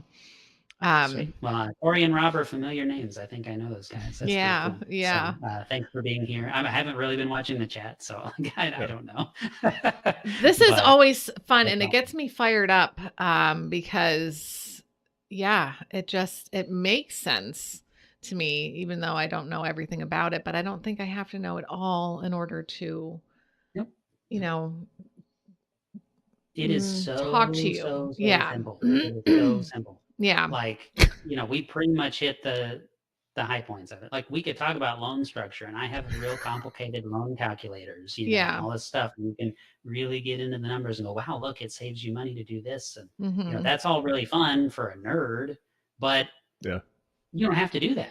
Like, there are plenty of people out there that are doing this that just go, wow, my money shows back up after I use it, and it's amazing. Right. Yeah, we got to talk. That's pretty rad. Why not? It's like if I got money to throw at Bitcoin, I got some money to throw at I mean, and like I'm out on crypto, and that'll make me unpopular, I'm sure, in the chat. Yeah. But like, I had crypto, I had several different things, and I was pretty active and was trading and doing all kinds of stuff for several years. And I was holding a bunch of stuff. We had that big bull run last year, and I said, I think I'm good. I think I'm out. Yeah. So I have like the tiniest fragments of some things. And it's not that I'm like a life insurance maximalist. Okay. That is not what I'm doing. But if you're well capitalized, if you are saving money, if you're building a base of capital that you can deploy for opportunities, opportunities are going to appear, right? And so for the same reason I don't want to have a bunch of money sitting in a 401k, I don't want to have a bunch of money sitting in crypto and have to wait for like the right time for some of that to be up, and it's a good time to sell. I have liquid available cash. Like, if there's a really sweet real estate deal somewhere and it was within my budget, I could go, hey, I'll take it. I'll pay cash, close in 2 weeks. Wow. Easy, right? And nobody is going to beat that. Even closing in 2 weeks is like, that's, most people are going to close in 30 days or more, right? Even like investors. But I can close in 2 weeks because I don't have to ask anybody. I call the life insurance company and say, hey, send me $50,000. And you know what they do? They say, okay. Here's your They don't money. care what it's for. Yeah, here's your They don't care. money. And it's not taxable, and all that stuff, right? So it's just like, I'll be there. I'll write you a check, or I'll, wire the money, or however the arrangement is set up. It's a cash transaction, and they don't have to know that I'm using a life insurance policy, and technically it's a policy loan and all this stuff. Cash is on the table, Yeah. So, like, if you talk about, again, opportunities and you okay, stocks have been going down and stuff, right? Money is made whenever the stock market is a bloodbath. I know we're not supposed to say bloodbath anymore. That was like a whole thing. Oh, really? Oh, shit. Y'all know what I'm talking about. It was, anyway, it doesn't. I'm out of the loop a lot. That was like a whole thing. It was like, nobody uses this violent language. You can't say bloodbath. And it's like, every time the stock market has crashed ever, people say bloodbath. Yeah. It's like a regular word. That's what it it's is. for. Yeah. Inciting violence and all this Reserved stuff. for that time. Yeah. All that nonsense. But when things are crashing, right? Like, if you know that you want to make some kind of a investment, if you're waiting for the right time to acquire something, and you have powder dry, like, you have available funds that are easy to access, so you can just pull out, and even more liquid and available than a bank account, right? Because the bank is going to be like, oh, well, you're going to have to wait. Yeah. You can't have all that money right now. And so just so weird. then you can do it. You can make the transaction happen, like, whatever it is. I use real estate as an example, but Nelson Nash bought forestry land that he made a ton of money by buying land for lumber, raising, pine trees and stuff. Yeah. And so, because he's like, it's an infinite money machine, right? He didn't say that. I'm saying that. But once it's established, it takes a long time. You have to plant the trees and harvest them on a schedule. And you have to manage it. But once you get it going, it produces money forever. Yeah. That long-term And it thinking, does it because it's not itself. going to be right that second, but think ahead. Trees will plant trees. And then, yeah. And there's a chapter in his book about that. It's he's talking about, like, if you think far enough in the future, it's like, this is so obvious. So anyway, but that is such a big deal. It's such a different way of thinking from, oh, if I put all this money in my 401k, I'm going to have this massive pile of money. So it's like a massive pile of money multiplied by what? What's the tax rate going to be? And or if it's a Roth, guess what? You rearrange the equation. $1,000 times the tax rate equals whatever, or your money times the tax rate, then it goes in and has the growth rate applied. If everything else is equal, it's the same amount of money. It doesn't matter. You either put money in, a smaller amount of money in first, and it gets the growth, or you put in a larger amount of money, it gets the growth, and then you have the tax rate applied. Like, it's just, if you do a multiplication problem with 3 variables and you put them in a different order, you get the same answer. It doesn't matter. Okay. So, yeah, again, it's like, wow, we made this amazing new product that's going to totally save you all this money. You know what the Roth IRA is? It's the government wants some tax revenue now. That's later. Oh my goodness. I'm enraged. I'm sorry. That's right. I thought I was breaking the system. The truth hurts, But again, how many people are telling you to get a Roth IRA because it's the best thing in the world? And it's, especially when you're young. And all that stuff, right? It's like, yeah, I don't know. I've heard it before, and I learned that from Bob Murphy, right? Because I wasn't thinking clearly about that before. But Bob Murphy's like, well, it's just a tautology. If you just rearrange the numbers, it's exactly the same thing. What are you doing? You're not proving anything to me. He's an economist, right? So it's just, yeah, again, clarify your thinking, rethink what you're thinking about, look at it from a new angle. Does that really make sense? Even though everybody tells you it does it? Yeah, right. Yeah, exactly. It's so interesting because it is so. We gotta talk about that. Yeah, not against. It's the opposite. Yeah, of what we've been spoon fed, and so when it comes to retirement, like my folks are in their 70s, and my dad My mom had retired a while ago. My dad, he has the 401k and gets Social Security and stuff. So he gets some money from his 401k every whatever for living expenses and stuff like that. So what happens then when someone doesn't have a 401k? Like, or is that, should they just be having that money saved in their own account somewhere? Or how are they getting their like they starve weekly? No, I know that they don't, but like he gets a lump sum, say every month or something, instead of a paycheck that he would be getting from work. So what is somebody then? Because I guess I just assumed we got the 401k. When we get older, we're just going to live off that interest or whatever. We'll get a paycheck from that. So what does somebody who does this and then doesn't have a 401k, what do they do for their monthly income once they hit retirement age? Yep. If I'm making sense. Yeah, absolutely. Absolutely. It's a good question. And I will say it's going to depend on exactly, you know, how your life looks at that stage. But the point of the life insurance policy is not to replace investment activity. It's not to replace, you know, passive income and all that stuff. Now, does it produce passive income if you want it to? Absolutely. Okay. So we talk about like it pays a dividend and all that stuff, and the dividend grows. And, you know, if you put more money in and you let it be in there, and it, you know, the time value of money, it's going to kind of do its work, and you're going to end up with a nice big base, depending on what company you work with and how this thing is structured and all these variables. And there's a lot of them, you know, you'll have, I don't know, whatever. I'm just, again, making up a number, $10,000, $15,000 a year of dividends. Well, a dividend is yours. You get to choose what to do with it. So it could continue to get reinvested into the policy to grow the life insurance death benefit, and therefore also grow the next future dividend and all that stuff. That's kind of the default behavior. That's what I would recommend, so that you can build this nice big thing. But retirement age, maybe you just want them to send you a check, right? So here's $10,000. Now, it's not going to pay out over a monthly basis. You'd have to kind of manage it, because it's going to pay on the dividend date, which is annual.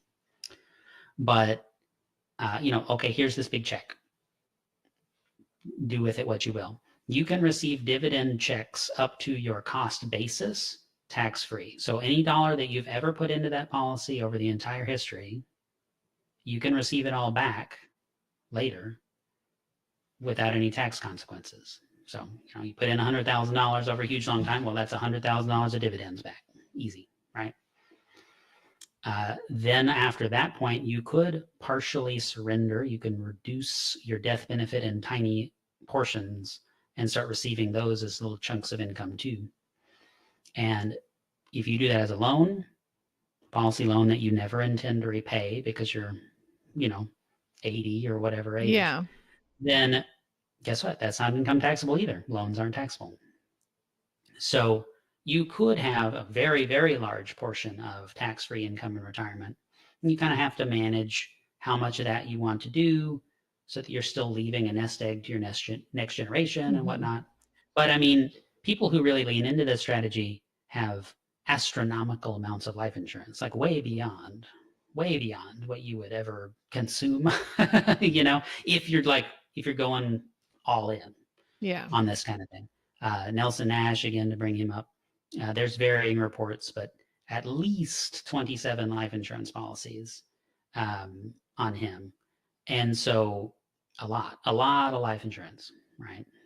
Now, you should have passive income. So like the blueprint of steps that I lay out, our process in my book is 5 different steps. And, you know, we don't have to go through them in detail, but one of them is to understand and implement the infinite banking concept. That's the second step. The third step is to get out of debt, so you don't have a bunch of things that you've got to pay off when you're retired. And then the fourth step is to develop passive income streams, right? You should have things that you understand that you have invested in. You should be an investor, not just a spectator. Yeah. You should have things that pay you money, right? Yeah. Yeah. That's like rental properties or lumber or whatever it is, it is, you know, like I there's so many things. People think, oh, well, I don't know what to buy except stocks. Should I buy a dividend stock? And it's like, well, yeah, you can. But I mean, there are people who like put ATMs out there and they run an ATM route, or you could hire a armored truck company to run the ATM route for you and you'll still make money, or you can do like all kinds of stuff. There's all kinds of stuff. I have like a 20-page document of passive income ideas and I forget what all is in there. I'm like, oh yeah, I forgot about that. You know what I mean? And so some of them are more passive than others, but that's kind of the idea. You should have other ways to receive income. If you have other ways to receive income when you're retired, then guess what? You have a good way to control policy loan interest and you can live like a king in retirement or a queen, right? And you can manage this. You have a portfolio of tools to help you live the life that you want to live instead of going, well, the stock market is down. I guess I probably shouldn't sell out, because guess what? You shouldn't sell out when the stock market is down. If the stock market is down for 2 or 3 years in a row, like it's bad to take a loss, to sell at a loss, right? Just like obviously it is. But if you really run the numbers and you look at like, well, here's where I would have ended up if I had just not sold for these 2 years versus where I am, like it's going to look real bad. It's going to look really, really bad. And so you need some other stuff. And this is the sort of like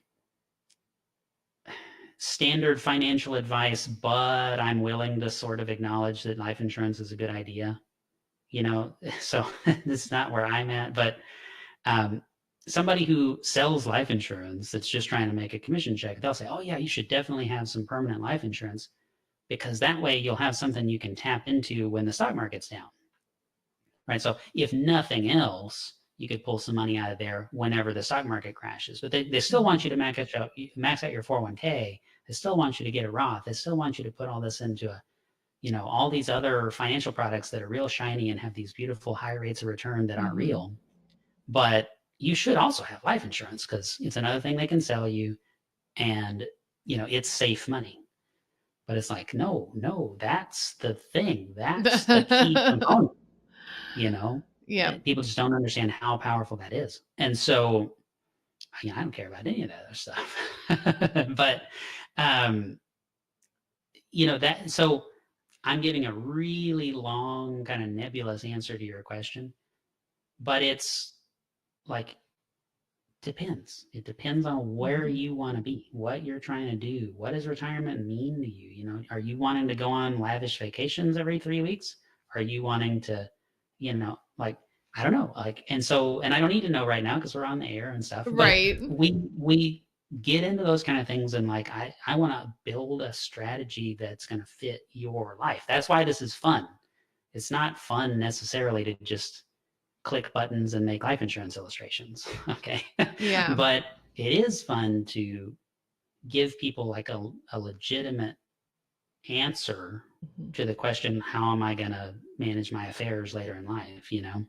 So anyway, I think, that's great. It's all educational. Yeah, it is. And I appreciate everything that you're sharing because even if you feel like, oh, I went off on a tangent there, but I'm taking in a lot. And I think it's just so, it's so fantastic. I really do. And I got the book and then when your audiobook came out, I listened to it, and I was reading along, looking at the little charts and stuff, and pictures. Cause sometimes my brain, a lot of this, I need to pause and take a minute and look at it and really let it soak in. Cause this doesn't come easy to me, but, and then life just kind of happened and I've been, doing life and stuff.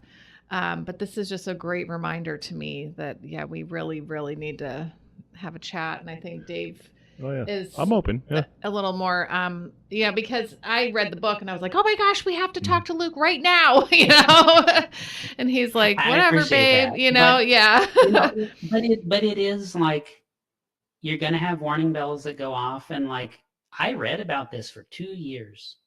Okay.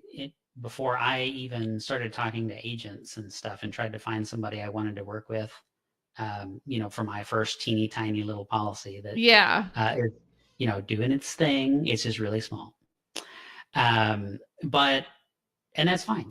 And it's like it's a thing that you get in your head where it's like that's all you can think about. That's how it was for me, because you hear about this and you're like, well, that's okay, but that couldn't possibly work that way. That seems kind of like too good to be true. I don't really understand how this is real. Like there's got, yeah, but there's all these like, yeah, buts that you have. What about this thing? Surely that doesn't work, or whatever. And then if you're motivated and you kind of like have caught this bug and you're like, I really need to learn more about this because it seems like really, really cool, but I have these problems. Surely I'm going to talk myself out of this next week. Right. You know what I mean? and then you go and you do the research and you're like, okay, well, I guess that answered that question, but I still got these other things that I'm just positive this is not going to work. Right. And then you kind of just continue to learn about it and look into it. And you're like, well, okay, I only got one objection, but this one's a big one, and it just kind of goes like that. And that's how it was for me. And for actually a lot of people that I have worked with, I've got people that I talked to and we didn't actually do anything for 3 years. And I don't care. I tell people like, this is your thing. Yeah. I'm not going to harass you and tell you to call me back. And, like we talked about it at the beginning, like I am very thankful whenever somebody wants to work with me, and I take that in stride, and it's a great day. I like making money. Everybody likes making money, but if I can not compromise my values, and be a good libertarian and just have the conversations I want to have anyway, and be accurate and not like couch things in salesy language to close a deal, then like I get to sleep at night. I feel good about myself. You know what I mean? So that's all I can ask for. And thankfully it works out really well. Yeah. But it's just, to me, and anybody would say this probably, but this is a relationship, business. Like you're supposed to connect with people and serve those people, right? So y'all are doing me the honor of listening to me ramble for an extended period of time. That's super awesome. I really love it, and I thank you very much. And so if somebody is doing that kind of a favor for you, you ought to do a good job and treat them right. Like that's my mindset. So again, just going off on tangents and stuff, but like that's all there is to it. Yeah. It's like when it all clicks in place and you go, this makes sense to me. Yeah. That's the time to do it. Yeah. And it's not a moment sooner than that.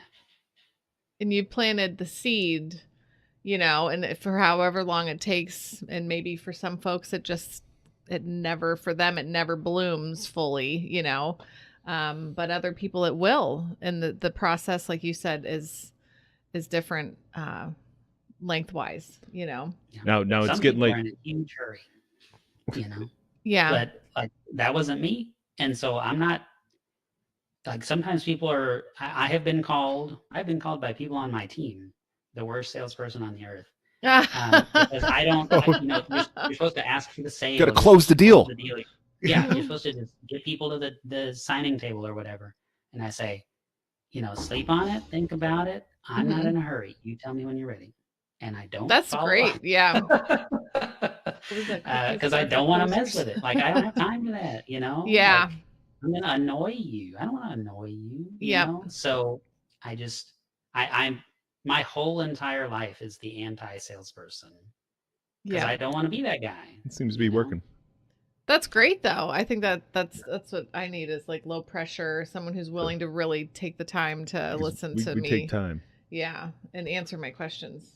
Now, before it gets too late, I'm going to totally change gears and say, so you're way into video games. Did you do video game play videos? Like, did you do playthrough videos, or was I just thinking? Okay, so this is like my one bastion of my life that I don't want to monetize. You know?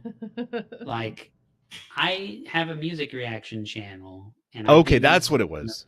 Okay. Yeah, so I do that, and that's as close as I'm going to get.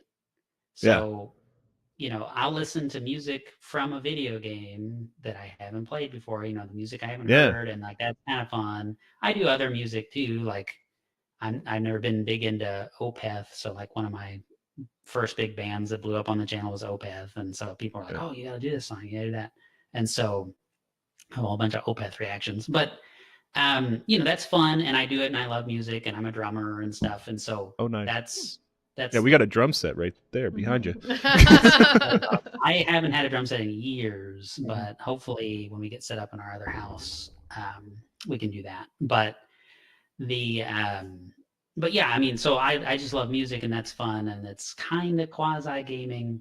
But no, I'm gonna go back to the house and I'm gonna play a game, and I'm not gonna record it because that's my me time.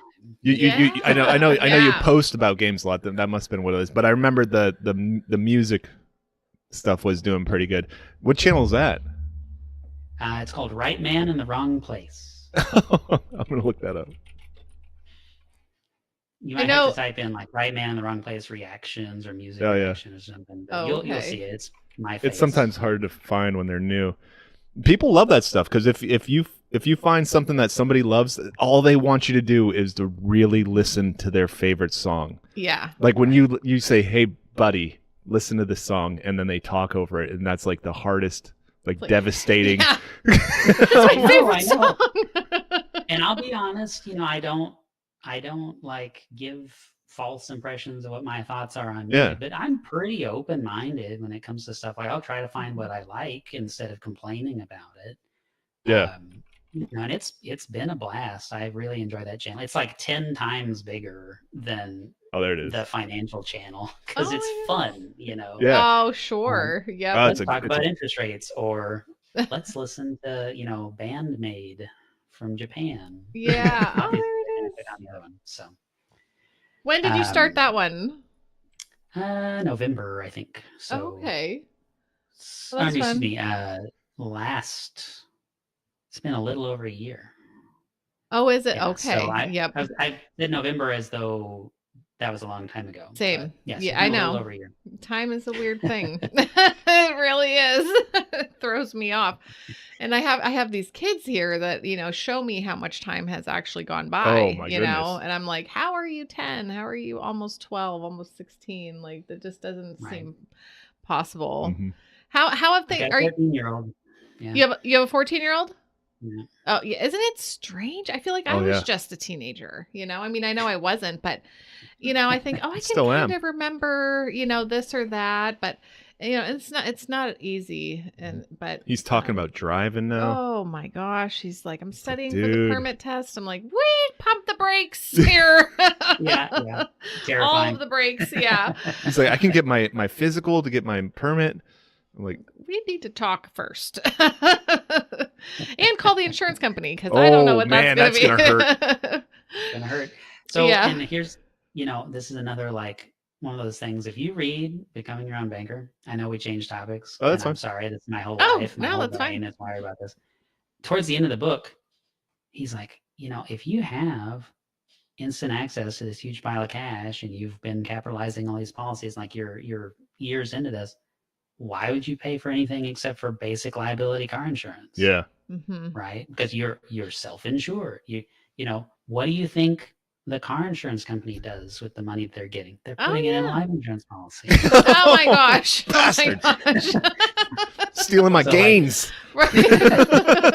Again, cut out the middleman. Like if they're doing it, it must be a good move. So why not just do it yourself? Yeah, because state law, you got to have something, but yeah. I mean, Dave Ramsey says that too. Right? Like, get yourself in a position where you don't have to have these extra insurance things where you are your insurance.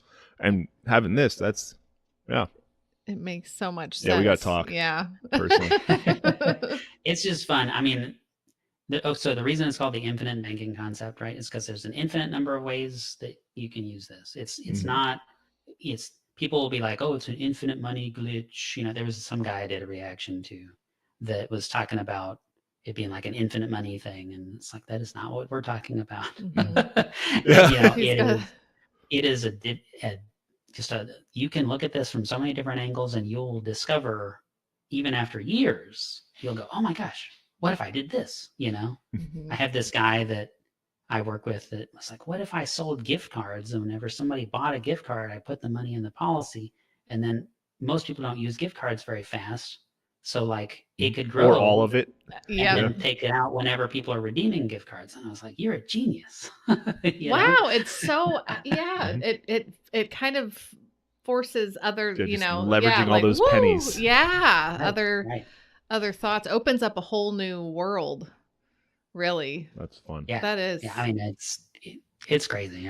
Sometimes it makes my head hurt, but in a good way, right? Right. In a good way. And I can tell that you are excited about it and passionate about it. And the fact that you are all about informing the, people, giving them information, knowledge, understanding, and then saying, okay, think about it. And then let me know what you want to do. Right. I think that's so great. Oh, you react to Jordan Peterson. Oh, goodness. We're going to be watching. We'll be watching.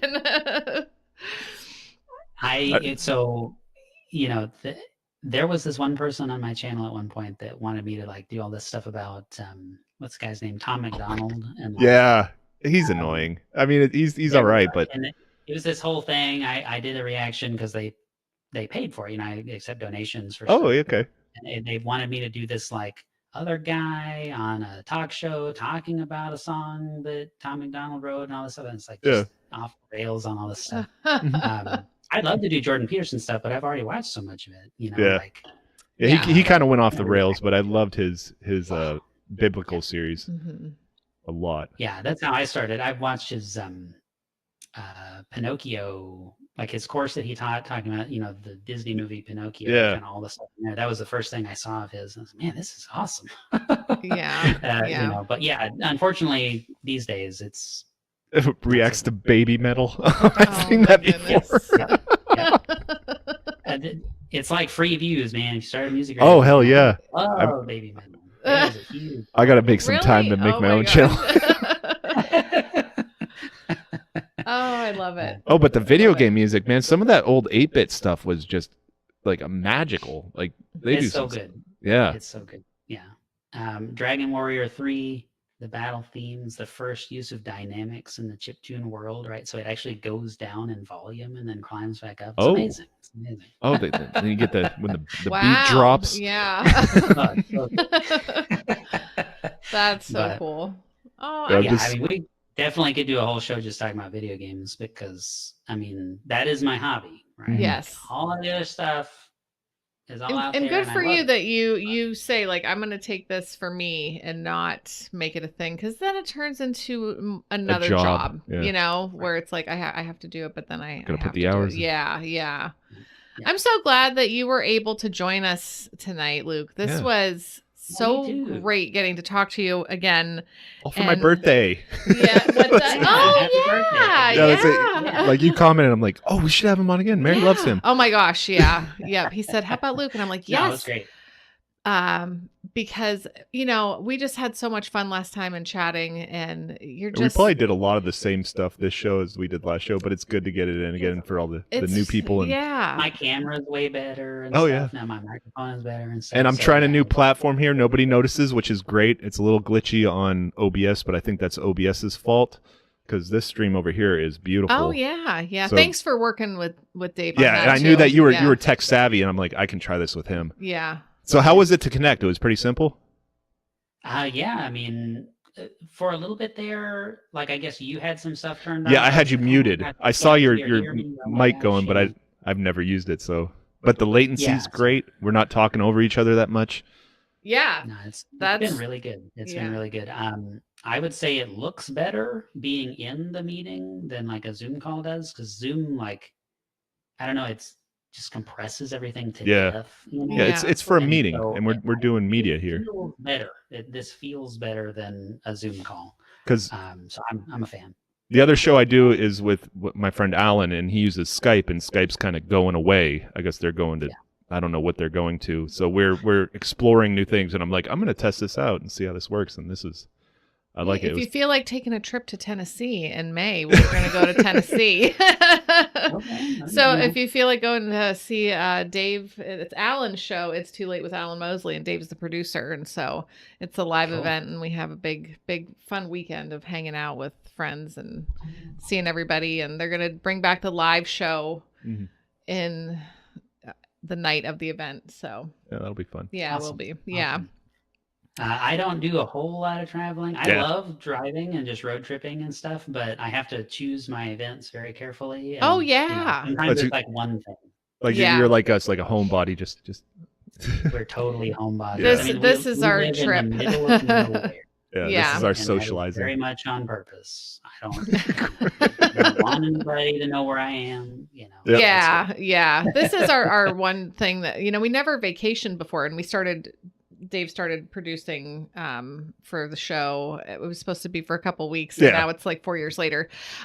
So we started going down for the live event, and that was like our first real family like vacation with the kids. They were all like old enough that we could take like 10-hour road trips, kind of thing. Nice. And so it's a nice little place to go. It's a cute little town. It's a lot of fun. It's just beautiful. And I'm like, just get me there. Cause it's just vacation for me, vacation. Yeah. I just love it so much. In Arkansas too. Hey, thanks. Okay. We would I'm gonna have to look at a map and see, cause I forget where that's at. I would love to. I do want to travel to all 50 states. I would love to, where the hell's Arkansas? To visit everybody. I mean, we have our friend Aaron who lives in Kansas. Yeah. It's gotta be near there. And he's like, it's sort of near there. He's like, are you guys ever going to come visit? I live in the middle of nowhere. We're in the Ozarks. Okay. Oh, you're right next there. Oh my gosh. What part of Arkansas? Well, you can email me that or whatever. You don't have to. Is it like north? We're in the northern part. I mean, I don't mind saying that. Okay. So we're bordering Missouri up there. That part of the state. Okay. All right. Yeah, because we'll be near Nashville. Yeah, we're going to be near Nashville. Oh, that's still quite a ride. Man, Tennessee. I just drove through there a couple weeks ago. Tennessee is a wide state, man. Well, it's like Pennsylvania. Yeah. But not tall. Yeah, right. Not tall at all. Well, people think like, oh, you live in Pennsylvania, so you must be close to, this Philadelphia. Or that. That's like 5 hours away. No, we're not anywhere near that.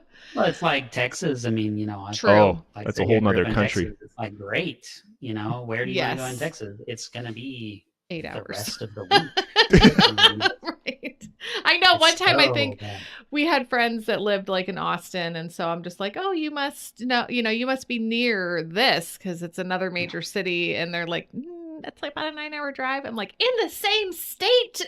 The European mind cannot comprehend. Yeah. Like, that is just crazy. It is unbelievable, and I do not like going back because you get into like Dallas, Fort Worth, or one of the big cities. Yeah. I'm like, this is why we moved. Yeah. Yeah. And it's can't flat, do it. And there's nothing but cars. There are, I forget exactly what the statistic is, so I'm going to butcher it, but like, there's almost as many people in the county we used to live in Texas as there are in the state of Arkansas. Wow. I am actually looking at a map. Amazing. And if somebody were to say point out Arkansas without any words on the map, I would have been way off. Yeah, it's it's part of the guy with the baking. Oh machine, yeah, right? holding the chicken. Oh yeah, holding the fried chicken. Is Tennessee the fried chicken? No, I think that's the tray. Oh, okay. Oh, it's the tray. Okay, you're the pants. We're not part of that at all. We're Yankees. We get made fun of a lot by we're just Yankees, right. So I'll forgive you. Thanks. Oh, Kentucky's the fried chicken. Okay, I see it now. Right. That's perfect. So great. Oh gosh. Thanks again so much for being here. I want to have you come back and hang out again, and we can talk about this again and all the stuff again. All the other things. But we can talk about I anything. do have other interests. Like I said, we could do a whole show on video games, right? But, if that doesn't bore you all to tears. No. Right? No, I'd love it. I'd love to talk all of the things. Yeah, my time limits are like Minecraft now. It's like I can start a game, build a house, and then never go back for the next 12 months. Yeah. We can, y'all take like a screen capture or whatever, all this stuff over here. We could do a whole episode over anything over here. Like nice. Old PC games, Neil Stephenson's Snow Crash. This is my Metroid shelf. Oh, I love it. Metroid. My goodness. anyway, whatever. I know y'all are trying to wrap up. So no. I got the weekend off. We can hang. I think it's great. No, I should go back to the house and do real family and stuff. Yeah. No, it's fun. Lauren's probably been watching. I don't know if she still is, but that's good. Cool. Well, hi, Lauren. Well, hello, hi. If she's there, I don't know. Yeah. But yeah, no, y'all are awesome, and so thank you for the invite. It's absolutely a blast. Thank you. Seriously, one of the most fun podcasts I've been on. Yeah, thank you. We try to be. And y'all let me ramble, and that's. I'm a very simple-minded guy, right? So I love it. I'm learning, and you know it's fun because you're passionate about it. And I know when we're learning, other people are learning. Some people are on the same level as us, so people can use this. Yeah, and you're a nice person. That just makes it all that much better. So, you would think that more people in the financial world would be, but I just don't get the disconnect with that. Yeah, it boggles my mind. So that's unfortunate. Well, I'm glad that we got to know you and meet you and talk with you, because that's what I need, is a compassionate person who's willing to be patient with me. So I appreciate y'all, very much. So feelings mutual. Y'all have a wonderful evening. Thanks, Luke. I'm gonna go see if they watched the episode. Yeah. A big hello to the family. Dave will drop some links in here too. Again, because he already puts them in, but he'll put some more in. So people and they're can on the find... stream. If you go on YouTube, and any platform, they're all in the description. Yep. Well, not all of them, but the main ones. Luke Tatum, and I don't know if I have Perfect Spiral. I got to check that one. Okay. Have a wonderful night. You're in a different time zone, so you're an hour. What? You're 10 o'clock, right? I'm Central Time. It's 10 o'clock now. Okay. All right. Well, you still have some evening left. All right. To enjoy. I'm early to bed. I mean, I'm probably going to be in bed in 20 minutes, right? Okay. Good for you. Wow. Good for you. Well, we'll be in touch. We'll talk to you soon. All righty. Take care. Thanks, Luke. Bye. Thank you. He's so nice. That was a lot of fun. Yep. Mm-hmm. And to be in the financial sector and have that great of a personality and screen presence and production value, and I love it all. He's a great guest to have because he sounded great. He looks great. Yeah. He's on satellite internet and it still came through great. So I love Video Ninja. I'm gonna incorporate this more. And just like you said, being in the field that he's in and just being as nice as he is. Yes, being a human, not just a robot spewing forth, closing the deal. Yeah. Very, very, very interesting. The movie. Oh, we're watching Of Mice and Men. Mm-hmm. Of Mice and Men, Sunday night. I don't know if there's more than one version of that. You'd think there would be, but probably not. I don't know. I know one. But I feel like I do too. Mm-hmm. Is it the guy? Is it Lieutenant Dan? I don't think so. I feel like you have a computer. Okay. Computer. You can. Jamie, pull that up. Yeah. Oh gosh, when we watched that video the other night on Tuesday, yes, Alan will take you to pet the rabbits. Right. That was one of the funniest things we ever did, and it was like within the first 3 weeks. Yeah. Yeah. Oh, see, there goes my brain. Oh. So, it is Lieutenant Dan. I knew it was Lieutenant Dan. Sorry, I was wrong. And John Malkovich. And John Malkovich. Oh, is he? He's the slow guy. He is. Oh, I forgot. Oh, man. Gary Sinise and John Malkovich. This is going to be great. Yeah. I'm actually really excited about it now. I forgot that it was, oh, goodness. I knew it was Gary Sinise. Good for you. Yeah. I remembered a thing. You remembered a thing. I am really, really proud of you. Yeah, I'm going to cry. So let's just get that over with. Yeah. Good story though. I mean, he does. Oh, I don't want any spoilers. Yeah, no spoilers for those who haven't seen it or read the book. I read the book. Mm-hmm. I read the book. You read the book, huh? I don't know. Maybe the movie will hold up. Yeah. We have the book upstairs. Yeah. I was going to have David read it, but he already knows the ending and he's like, I'm not crying. I'm not reading that book. No. Like it's Men don't cry. It's a good book. Next I dream is watching football and someone did an end zone dance and turned into Lieutenant Dan and I asked if he was floating. Oh my gosh. Oh goodness. Well, I'm gonna go because I have an early morning. Go. I'm not gonna carry. This is the normal Friday night. Yeah. I was gonna say about Tuesday when we watched that one video where that guy was like, "Hey, a ChatGPT, simpler, make easier, make less words." Like it's kind of what people are turning into, like with the short sentences and just because it can. Why use many word when short word do trick? Word do trick. Oh gosh. But yeah, so that's what we're watching Sunday night. So come hang out with us on our super secret movie channel. I'm really glad that you guys were here and hung out. And it was nice to meet some new faces here on YouTube. The folks that popped in. Thank you very much for being here. And we'll be back on Friday. Next Friday, right? A lot of buttons to hit. Okay. All right. All those buttons. All 2 of them. Too many buttons. It's a lot of levels. You guys have a good night. We love you all. Good night. Good night. I don't like your T-Series. Nothing personal, kid. But I must go all out. Just this once. Bob's or Vagana, whichever will it be. Set the fuck down, T-Series, I'm here to spill the real tea. You tryna dethrone me from spot on number 1, but you in the air you lose, so best think you haven't won. When I'm through with you, we're gonna be completely fucking done, cause we only just begun. I review you, 0 vibe gone. So come on, T-Series, looking hungry for some drama. Here, let me serve you bitch lasagna. Bitch lasagna, bitch lasagna. T-Series ain't nothing but a bitch lasagna. Bitch lasagna, bitch lasagna. Look at T-Series, they just crying for their mama. Bitch lasagna, bitch lasagna. T-Series ain't nothing but a bitch lasagna. Bitch lasagna, bitch lasagna. T-Series just put themselves in their pajamas. So who the hell is Bob and why you wanna kiss him? Ew. I'm a blue-eyed white dragon while you're just dark magician. Oof. You got a fifth of the population in your nation, but I got 90 rolls the world, so hold your defecation. Oops. Multipatlo, what the fuck is that even supposed to mean? Your language sounds like it come from a mumble rap community. No papa, yes papa, Johnny. Now download the sugar and let's throw this fucking party with some bitch lasagna, bitch lasagna. Look at T-Series, they just crying for their mama. Bitch lasagna, bitch lasagna. T-Series ain't nothing but a bitch lasagna.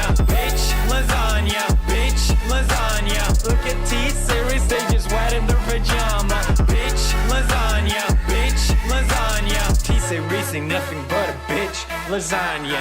You got a population of 1.32 billion, but most your videos can't seem to hit even a million. Support! Magic potty, baby, your bottle's all done. If potty training time will be so much fun. I help you with your training dance, you make me so proud. Your potty feels like magic, then it flushes out loud. It's fun to help Magic Potty Baby learn to use her potty. Flush and you're ready for next time. Magic potty, baby, I'm so glad that you're mine. Magic Potty Baby and her Magic Potty. No water, no mess. Batteries not included.